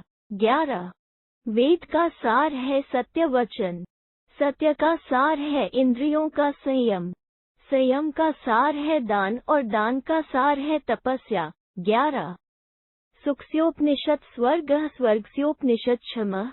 12 तपस्या का सार है त्याग, त्याग का सार है सुख, सुख का सार है स्वर्ग और स्वर्ग का सार है शांति। 12 क्लेद न शोक मन सोह संतापन तृष्णया सह सत्वमिच्छसि संतोषा शांति लक्षण मुत्तमम्। 13 मनुष्य को संतोष पूर्वक रहकर शांति के उत्तम उपाय सत्वगुण को अपनाने की इच्छा करनी चाहिए। सत्वगुण मन की तृष्णा, शोक और संकल्प को उसी प्रकार जलाकर नष्ट करने वाला है, जैसे गर्म जल चावल को गला देता है। 13 विषयों को निर्मः शांतः प्रसन्नात्मा विमित्स्र समग्रः पुनरेष्यति। 14 शोक शून्य, ममता रहित, शांत, प्रसन्नचित, मात्सर्यहीन और संतोषी, इन 6 लक्षणों से युक्त मनुष्य पुनर्तः ज्ञान से तृप्त हो मोक्ष प्राप्त कर लेता है। 14 सत्वगुणोपेतयः प्राज्ञैर्धित्रिभिः ये विदुः प्रेत्य चात्मान में हस्तम गुण विदुः। 15 जो देहाभिमान से मुक्त होकर सत्व प्रधान सत्य, दम, दान, तप, त्याग और शम, इन 6 गुणों तथा श्रवण, मनन, निधिध्यासन रूप त्रिविध साधनों से प्राप्त होने वाले आत्मा को इस शरीर के रहते हुए ही जान लेते हैं, वे परम शांति रूप गुण को प्राप्त होते हैं। 15 अकृत्रिमं संहारयं प्राकृत निरुपस्कृतम् अध्यात्मं सुकृत प्राप्तः सुखमव्ययम् श्नुते। 16 जो उत्पत्ति और विनाश से रहित, स्वभाव सिद्ध, संस्कार शून्य तथा शरीर के भीतर स्थित सुकृत नाम से प्रसिद्ध ब्रह्म को प्राप्त हो जाता है, वो अक्षय सुख का भागी होता है। 16 निष्प्रचार मनः कृत्वा प्रतिष्ठाप्य च सर्वशः यम यम लभते तुष्टिं सा न। 17 अपने मन को इधर उधर जाने से रोककर आत्मा में संपूर्ण रूप से स्थापित कर लेने पर पुरुष को जिस संतोष और सुख की प्राप्ति होती है, उसका दूसरे किसी उपाय से प्राप्त होना असंभव है। 17 येन तृप्यत्य भुञ्जानो येन तृप्यत्य विद्वान् येन स्नेहो बलं धते यस्तम वेद स वेदवित्। 18 जिससे बिना भोजन के भी मनुष्य तृप्त हो जाता है, जिसके होने से निर्धन को भी पूर्ण संतोष रहता है तथा जिसका आश्रय मिलने से घृत आदि स्निग्ध पदार्थ का सेवन किए बिना भी मनुष्य अपने में अनंत बल का अनुभव करता है, उस ब्रह्म को जो जानता है वही वेदों का तत्वज्ञ है। 18 संगुप्तान्यात्मनो द्वारान्यपिधाय विचितन् यो ह्यस्ते ब्राह्मणः शिष्टः स आत्मर्तिरुच्यते। 19 जो अपनी इंद्रियों के सुरक्षित द्वारों को सब ओर से बंद करके नित्य ब्रह्म का चिंतन करता रहता है, वही श्रेष्ठ ब्राह्मण आत्माराम कहलाता है। 19 समाहित परे तत्वे क्षीण कौमं स्थितम् सर्वतः सुखमन्वेति वपुश्चान्द्रं सम यथा। 20 जो अपनी कामनाओं को नष्ट करके परम तत्वरूप परमात्मा में एकाग्रचित होकर स्थित है, उसका सुख शुक्ल पक्ष के चंद्रमा की भांति सब ओर से बढ़ता रहता है। 20 अविशेषानि भूतानि गुणाश्च जहतो मुनयः सुखेनापोयते दुःख भास्करेण तमो यथा। 21 जो सामान्यतः संपूर्ण भूतों और भौतिक गुणों का त्याग कर देता है, उस मुनि का दुःख उसी प्रकार सुखपूर्वक अनायास नष्ट हो जाता है जैसे सूर्योदय से अंधकार। ब्राह्मण विषयाश्लिष्टं जरामृत्यु न विन्दतः। 22 गुणों के ऐश्वर्य तथा कर्मों का परित्याग करके विषय वासना से रहित हुए उस ब्रह्मवेत्ता पुरुष को जरा और मृत्यु नहीं प्राप्त होती है। 22 स यदा सर्वतो मुक्तः समः पर्यवतिष्ठते इंद्रियाणीन्द्रियार्थांश्च शरीरस्थोते वर्तते। 23 जब मनुष्य समस्त बंधनों से पूर्णतया मुक्त होकर समता में स्थित हो जाता है, उस समय इस शरीर के भीतर रहकर भी वो इंद्रियों और उनके विषयों की पहुँच के बाहर हो जाता है। 23 कारण परम प्राप्य अतिक्रांत्स्य कार्यताम पुनरावर्तन नास्ति संप्राप्त्य पर पदम। 24 इस प्रकार जो परम कारण स्वरूप ब्रह्म को पाकर कार्यमयी प्रकृति की सीमा को लांघ जाता है, वो ज्ञानी परम पद को प्राप्त हो जाता है, उसे पुनः इस संसार में नहीं लौटना पड़ता है। 24 इति श्री महाभारते शांति पर्वणि मौषधर्म पर्वणि शुकानुप्रश्ने 51-अधिकविंशतितमोऽध्यायः 251।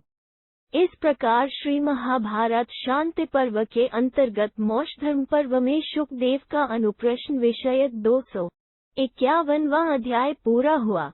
251 शरीर में पंचभूतों के कार्य और गुणों की पहचान। व्यास उवाच द्वन्द्वानि मोक्ष जिज्ञासुरर्थधर्मावनुष्ठितः वक्त्रा गुणवता शिष्यः श्राव्यः पूर्वमिदं महत्। 1 व्यास जी कहते हैं, बेटा, जो अर्थ और धर्म का अनुष्ठान करके सुख दुख आदि द्वंद्वों को धैर्य पूर्वक सहता हो और मोक्ष की जिज्ञासा रखता हो, उस श्रद्धालु शिष्य को गुणवान वक्ता पहले इस महत्वपूर्ण अध्यात्म शास्त्र का श्रवण कराए। 1 आकाश मारुतो ज्योतिरापः पृथ्वी च पंचमी। भावाभाव च काश्च सर्वभूतेषु पंचसु। 2 आकाश, वायु, जल, तेज और 5वां पृथ्वी तथा भाव पदार्थ अर्थात गुण, कर्म, सामान्य, विशेष और समवाय एवं अभाव और काल। आत्मा और मन, ये सब के सब समस्त 5 भौतिक शरीरधारी प्राणियों में स्थित हैं। 2 अंतरात्मकमाकाश तन्मयं श्रोत्रमिन्द्रियम् तस्य शब्दं गुण विद्यान्मूर्तिशास्त्र विधानविद। 3 आकाश अवकाश स्वरूप है और श्रवणेन्द्रिय आकाशमय है। शरीर शास्त्र के विधान को जानने वाला मनुष्य शब्द को आकाश का गुण जाने। 3 चरण मारुतात्मेति प्राणापनो च तन्मयो स्पर्शन चेन्द्रियम विद्यात् तथा स्पर्श च तन्मयम्। 4 चलना फिरना वायु का धर्म है। प्राण और अपान भी वायु स्वरूप ही है। समान, उदान और व्यान को भी वायु रूप ही मानना चाहिए। स्पर्श इंद्रिय, त्वचा तथा स्पर्श नामक गुण को भी वायुमय ही समझना चाहिए। 4 तापः पाकः प्रकाशश्च ज्योतिश्चक्षुश्च पंचमम् तस्य रूप गुण विद्यात् तामगौरासितात्मकम्।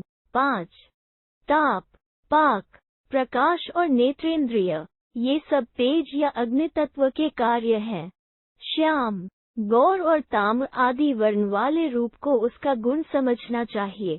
5 प्रक्लेदः क्षुद्रता स्नेह इत्यपामुपदिश्यते च यच्चान्यत् स्निग्धं विद्यात् तदात्मकम्। 6 क्लेदन, किसी वस्तु को सड़ा गला देना। क्षुद्रता, सूक्ष्मता तथा स्निग्धता, ये जल के धर्म बताए जाते हैं।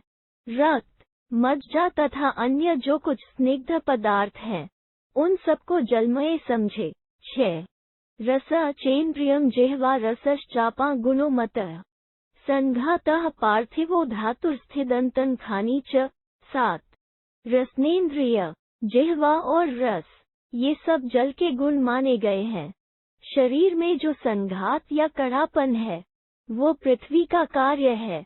अतः हड्डी, दांत और नख आदि को पृथ्वी का अंश समझना चाहिए।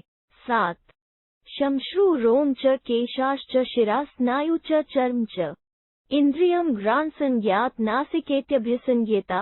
8 गंधश्चैवेन्द्रियार्थोऽयं विज्ञेयः पृथिवीम्यः। इसी प्रकार दाढ़ी मूछ, शरीर के रोए, केश, नाड़ी, स्नायु और चर्म, इन सब की उत्पत्ति भी पृथ्वी से ही हुई है। नासिका नाम से प्रसिद्ध जो घ्राणेन्द्रिय है, वो भी पृथ्वी का ही अंश है। इस गंध नामक विषय को भी पार्थिव गुण ही जानना चाहिए। 8 उत्तरेषु गुणाः सन्ति सर्वसत्त्वेषु चोत्तराः। 9 उत्तरोत्तर सभी भूतों में पूर्ववर्ती भूतों के गुण विद्यमान है। जैसे आकाश में शब्द मात्र गुण है, वायु में शब्द और स्पर्श 2 गुण, तेज में शब्द, स्पर्श और रूप 3 गुण, जल में शब्द, स्पर्श, रूप और रस 4 गुण तथा पृथ्वी में शब्द, स्पर्श, रूप, रस और गंध 5 गुण हैं। 9 पंचाना भूतसघाना संततिन मुनयो विदुः मनो नवम मेषा तु बुद्धिस्तु दशमी स्मृता। 10 मुनिलोक भावना, अज्ञान और कर्म, इन तीनों को 5 महाभूतों के समुदाय की संतति मानते हैं। इन्हीं तीनों को अविद्या, काम और कर्म भी कहते हैं। ये सब मिलकर 8 हुए। इनके साथ मन को 9वां और बुद्धि को 10वां तत्व माना गया है। 10 एकादशस्त्वनन्तात्मा स सर्वः पर उच्यते व्यवसायात्मिका बुद्धिर्मनो व्याकरणात्मकम् कर्मानुमानाद् विज्ञेयः स जीवः क्षेत्र संज्ञकः। 11 अविनाशी आत्मा 11वां तत्व है। उसी को सर्वस्वरूप और श्रेष्ठ बताया जाता है। बुद्धि निश्चयात्मिका होती है और मन का स्वरूप संशय बताया गया है। कर्मों का ज्ञाता और कर्ता कोई भी जड़ तत्व नहीं हो सकता। इस अनुमान ज्ञान से उस क्षेत्रज्ञ नामक जीवात्मा को समझना चाहिए। 11 ए भी कालात्मकैर्भावैर्यः सर्वैः सर्वमन्वितम् पश्यत्य कलुष कर्म समूह नानुवर्ते। 12 जो मनुष्य सारे इन समस्त कालात्मक भावों से संपन्न देखता और निष्पाप कर्म करता है, वो कभी मोह में नहीं पड़ता है। 12 इति श्री महाभारते शांति पर्वणि मोक्षधर्म पर्वणि शुकानुप्रश्ने द्विपंचाशदधिक्विशतमोऽध्यायः। 252 इस प्रकार श्री महाभारत शांति पर्व के अंतर्गत मोक्षधर्म पर्व में शुकदेव का अनुप्रश्न विषयक 252वां अध्याय पूरा हुआ। 252 स्थूल, सूक्ष्म और कारण शरीर से भिन्न जीवात्मा का और परमात्मा का योग के द्वारा साक्षात्कार करने का प्रकार। व्यास उवाच शरीराद् विप्रमुक्तम ही सूक्ष्मभूत शरीरिणम् कर्मभिः परिपश्यन्ति शास्त्रोक्तयः शास्त्रवेदिनः। 1 व्यास जी कहते हैं, पुत्र, योग शास्त्र के ज्ञाता शास्त्रोक्त कर्मों के द्वारा स्थूल शरीर से निकले हुए सूक्ष्म स्वरूप जीवात्मा को देखते हैं। 1 यथा मरीच्यः सहिताश्चरन्ति सर्वत्र तिष्ठन्ति च दृश्यमानाः देहैर्विमुक्तानि चरन्ति लोकाः तथैव सत्त्वान्यतिमानुषानि। 2 जैसे सूर्य की किरणें परस्पर मिली हुई ही सर्वत्र विचरती है एवं स्थित हुई दृष्टिगोचर होती है, उसी प्रकार अलौकिक जीवात्मा स्थूल शरीर से निकलकर संपूर्ण लोकों में जाते हैं। यह ज्ञान दृष्टि से ही जानने में आ सकता है। 2 प्रतिरूप यथैप्सु तापः सूर्यस्य लक्ष्यते सत्ववत्सु तथा सत्वं प्रतिरूप स पश्यति। 3 जैसे विभिन्न जलाशयों के जल में सूर्य की किरणों का पृथक पृथक दर्शन होता है, उसी प्रकार योगी पुरुष सभी सजीव शरीरों के भीतर सूक्ष्म रूप से स्थित पृथक पृथक जीवों को देखता है। 3 तानि सूक्ष्मानि सत्वानि विमुक्तानि शरीरतः स्वेन सत्वेन सत्वज्ञाः पश्यन्ति नियतेन्द्रियाः। 4 शरीर के तत्व को जानने वाले जितेंद्रिय योगीजन उन स्थूल शरीरों से निकले हुए सूक्ष्म लिंग शरीरों से युक्त जीवों को अपने आत्मा के द्वारा देखते हैं। 4 स्वपता जागृता च सर्वेषा आत्मचिंतितम् प्रधानाद्वैत मुक्ताना जहता कर्मजम रजः। 5 यथाहनि तथा रात्रौ तथाहनि वशे तिष्ठति सत्वात्मा सततम योगयोगिनाम्। 6 जो अपने मन में चिंतित कर्मजनित रजोगुण का अर्थात रजोगुण जनित काम आदि का योग बल से परित्याग कर देते हैं तथा जो प्रकृति के तादात्म्य भाव से भी मुक्त है, उन सभी योग प्रायण योगी पुरुषों का जीवात्मा जैसे दिन में वैसे रात में, जैसे रात में वैसे दिन में सोते जागते समय निरंतर उनके वश में रहता है। 5-6 तेषा नित्यं सदा नित्यो भूतात्मा सततं गुणैः सप्तभित्वन्वितः सूक्ष्मश्चरिष्णुर्जराम्रः। 7 उन योगियों का नित्य स्वरूप जीव सदा 7 सूक्ष्म गुणों, महतत्व, अहंकार और 5 तन्मात्राओं से युक्त हो अजर अमर देवताओं की भांति नित्य प्रति विचरता रहता है। 7 मनोबुद्धि प्रभूतः स्वदेह परदेहवित् स्वप्नेष्वपि भवत्येष विज्ञाता सुख दुःख्योः। 8 जिन मूढ़ मनुष्यों का जीवात्मा मन और बुद्धि के वशीभूत रहता है, वो अपने और पराये शरीर को जानने वाला मनुष्य स्वप्न अवस्था में भी सूक्ष्म शरीर से सुख दुख का अनुभव करता है। 8 तत्रापि लभते दुःख तत्रापि लभते सुखम क्रोध लोभो तु तत्रापि कृत्वा व्यसनम रक्षति। 9 वहाँ स्वप्न में भी उसे दुख और सुख प्राप्त होते हैं एवं उस स्वप्न में भी भांति ही क्रोध और लोभ करके वो संकट में पड़ जाता है। 9 प्रीणितश्चापि भवति महतोत्थानवाप्य ही करोति पुण्यम तत्रापि जीवन्निव च पश्यति। 10 वहाँ भी महान धन पाकर वो प्रसन्न होता है तथा पुण्य कर्मों का अनुष्ठान करता है। इतना ही नहीं, जागृत अवस्था की भांति वो स्वप्न में भी सब वस्तुओं को देखता है। 10 महोष्मांतर्गतश्चापि गर्भत्वं समुपेवान् 10 मासान् वसन कुक्षो नैषोन्नमिव जीर्यते। 11 यह कितने बड़े आश्चर्य की बात है कि गर्भभाव की प्राप्त हुआ जीवात्मा 10 मास तक माता के उदर में निवास करता है और जठरान्न की अधिक आंच से संतप्त होता रहता है तो भी अन्न की भांति पच नहीं जाता। 11 तमेतम ते तेजोष भूतात्मान्न हृदि स्थितम तमोर्जोभयामाविष्टा नानुपश्यन्ति मूर्तिषु। 12 यह जीवात्मा परमात्मा का ही अंश है और देहधारियों के हृदय में विराजमान है, तथापि जो लोग रजोगुण और तमोगुण से अभिभूत हैं वे देह के भीतर उस जीवात्मा की स्थिति को देख या समझ नहीं पाते हैं। 12 योगशास्त्र प्रभूत्वा तमामान्न परीप्स्व यानी वज्रोपमान्यपि। 13 जड़ स्थूल शरीर, अमूर्त सूक्ष्म शरीर तथा वज्रतुल्य सुदृढ़ कारण शरीर, ये जो 3 प्रकार के शरीर हैं, इन्हें आत्मा को प्राप्त करने की इच्छा वाले योगी जन योगशास्त्र परायण होकर लांघ जाते हैं।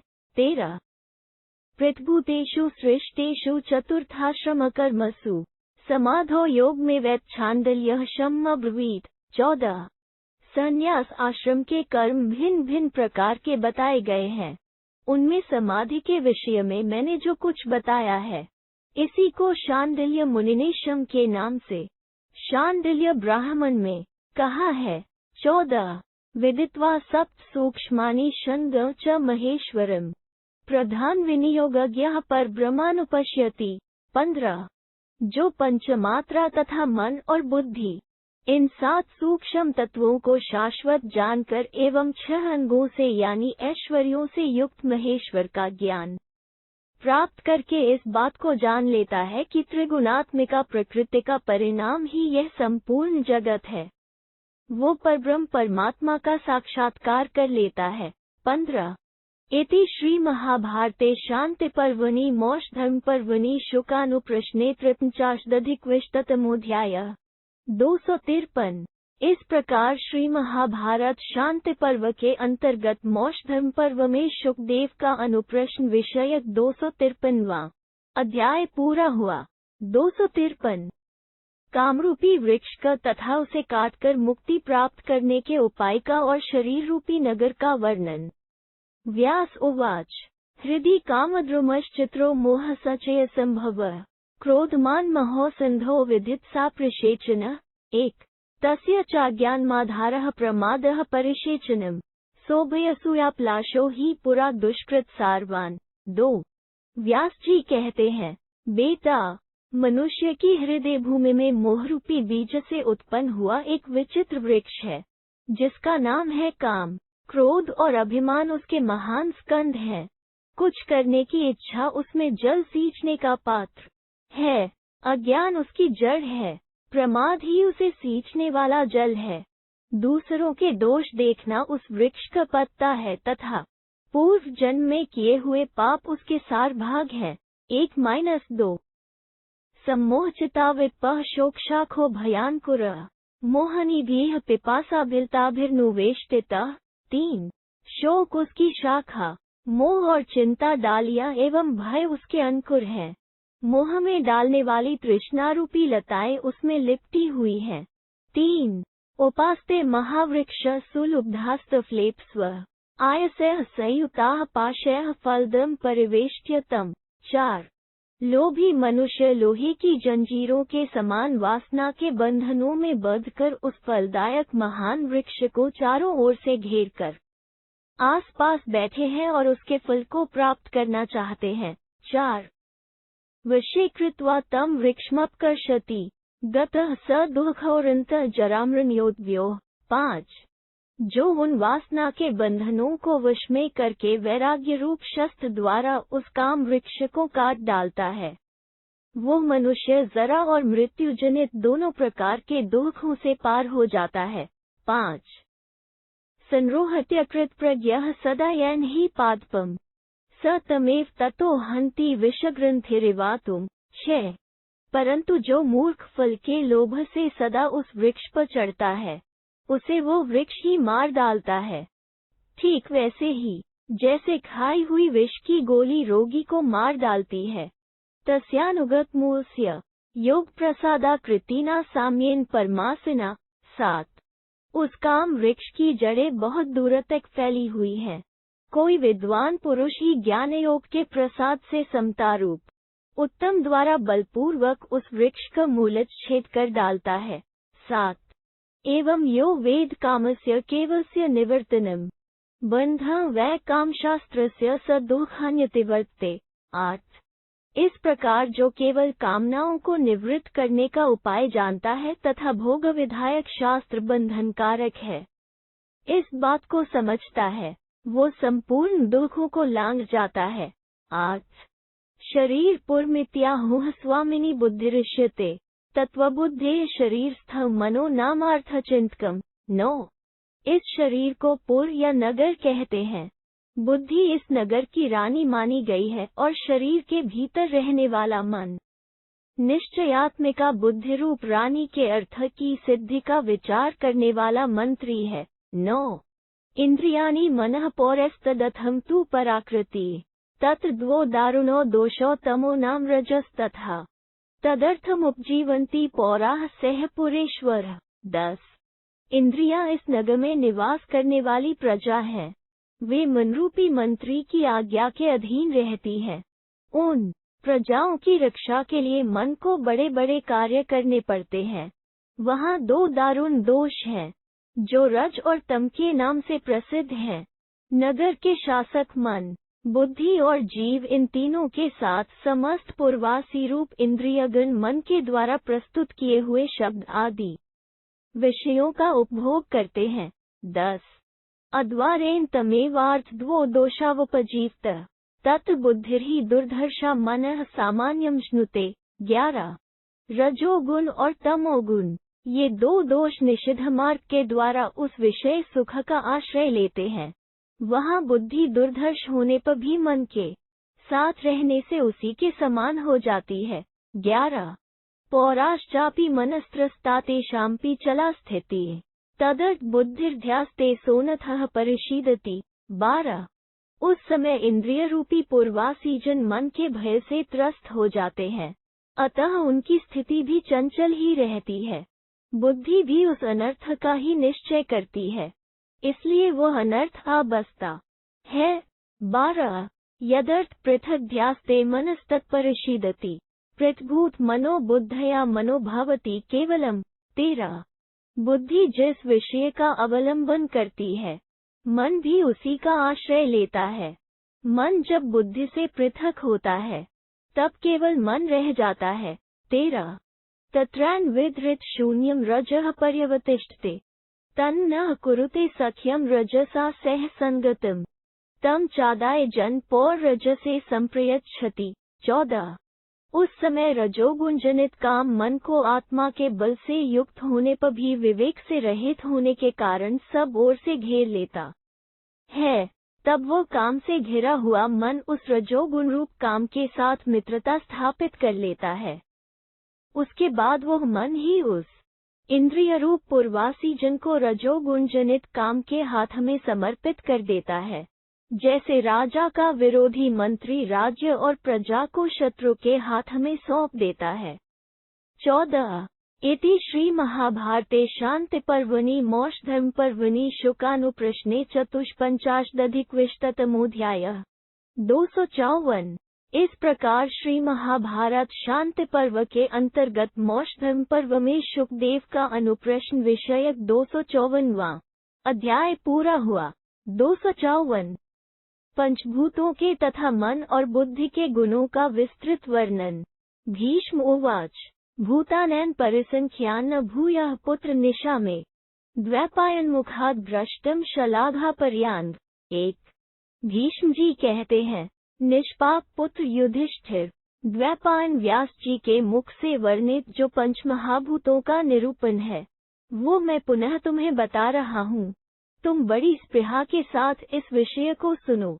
1 दीप्त्यानलनिभाः प्राह भगवान धूमवर्चसे ततोऽहमपि वक्ष्यामि भूयः पुत्र निदर्शनम्।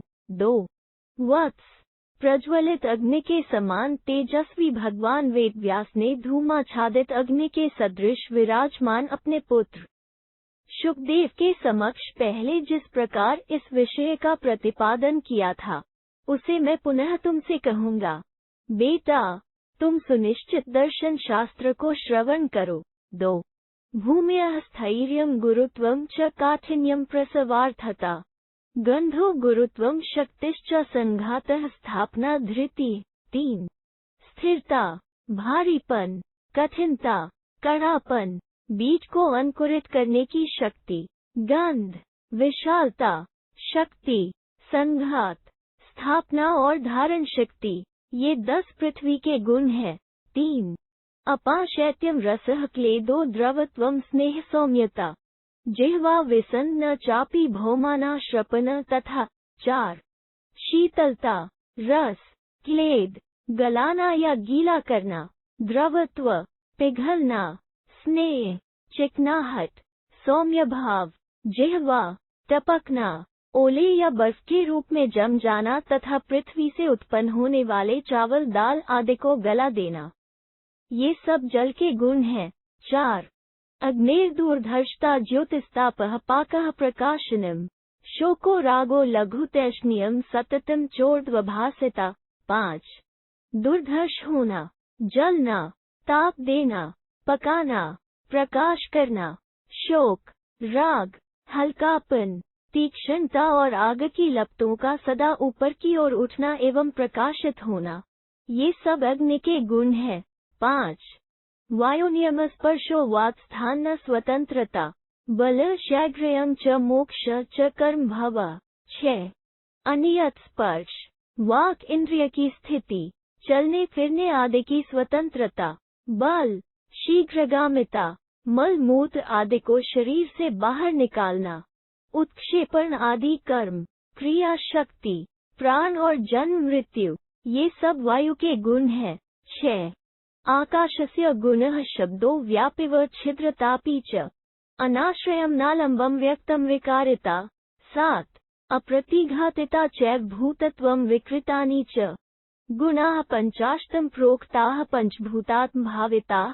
8 शब्द, व्यापकता, छिद्र होना, किसी स्थूल पदार्थ का आश्रय न होना, स्वयं किसी दूसरे आधार पर न रहना, अव्यक्तता, निर्विकारता, प्रतिघात शून्यता और भूतता अर्थात श्रवणेन्द्रिय का कारण होना और विकृति से युक्त होना, से सब आकाश के गुण हैं।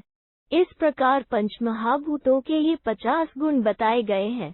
7-8 धैर्योपत्तिर्व्यक्तिश्च विसगः कल्पना क्षमा। सत्सच्चाशुता चैव मनसो नव वै गुणा। 9 धैर्य, तर्क वितर्क में कुशलता, स्मरण, भ्रांति, कल्पना, क्षमा, शुभ एवं अशुभ संकल्प और चंचलता, ये मन के 9 गुण हैं। 9 इष्टानिष्टविप्तिश्च व्यवसायः समाधिता। संशयः प्रतिपत्तिश्च बुद्धेः पंचगुणान् विदुः। 10 इष्ट और अनिष्ट वृत्तियों का नाश, विचार, समाधान, संदेह और निश्चय, ये 5 बुद्धि के गुण माने गए हैं। 10 युधिष्ठिर उवाच कथ पंचगुणा बुद्धि कथ पंचेन्द्रिया गुणा। एवं में सर्वमाचष्ट सूक्ष्म ज्ञान न पितामह। 11 युधिष्ठिर ने पूछा, पितामह, बुद्धि के 5 ही गुण कैसे हैं तथा 5 इंद्रियां भी भूतों के गुण कैसे हो सकती हैं? यह सारा सूक्ष्म ज्ञान आप मुझे बताइए। 11 भीष्म उवाच आहुः षष्ठे बुद्धिगुणान्वय भूत विशिष्टा नित्य विष्कता भूत विभूतिश्चासृष्टा पुत्र न नित्यम तदेह वदन्ति। 12 भीष्म जी ने कहा, वत्स युधिष्ठिर, महर्षियों का कहना है कि बुद्धि के 60 गुण हैं, अर्थात 5 भूतों के पूर्वाक्त 50 गुण तथा बुद्धि के 5 गुण मिलकर 55 हुए। इनमें पंचभूतों को भी बुद्धि के गुण रूप से गिन लेने पर वे 60 हो जाते हैं। ये सभी गुण नित्य चैतन्य से मिले हुए हैं। पंचमहाभूत और उनकी विभूतियां अविनाशी परमात्मा की सृष्टि हैं, परंतु परिवर्तनशील होने के कारण उसे तत्वज्ञ पुरुष नित्य नहीं बताते हैं। 12 तत्पुत्र चिंतालिल तदुक्त मनागत वै तव संप्रति भूतार्थ तत्वं तद्वाप्य सर्वं भूत प्रभावाद भव शांत बुद्धि। 13 वत्स युधिष्ठिर, अन्य वक्ताओं ने उत्पत्ति के विषय में पहले जो कुछ कहा है वो सब वेद विरुद्ध और विचार दूषित है। अतः इस समय तुम नित्य सिद्ध परमात्मा का यथार्थ तत्व सुनकर उन्हीं परमेश्वर के प्रभाव एवं प्रसाद से शांत बुद्धि हो जाओ। 13 इति श्री महाभारते शांति पर्वणि मोक्षधर्म पर्वणि शुकानुप्रश्ने 55 255। इस प्रकार श्री महाभारत शांति पर्व के अंतर्गत मोक्षधर्म पर्व में शुकदेव का अनुप्रश्न विषयक 255वां अध्याय पूरा हुआ। 255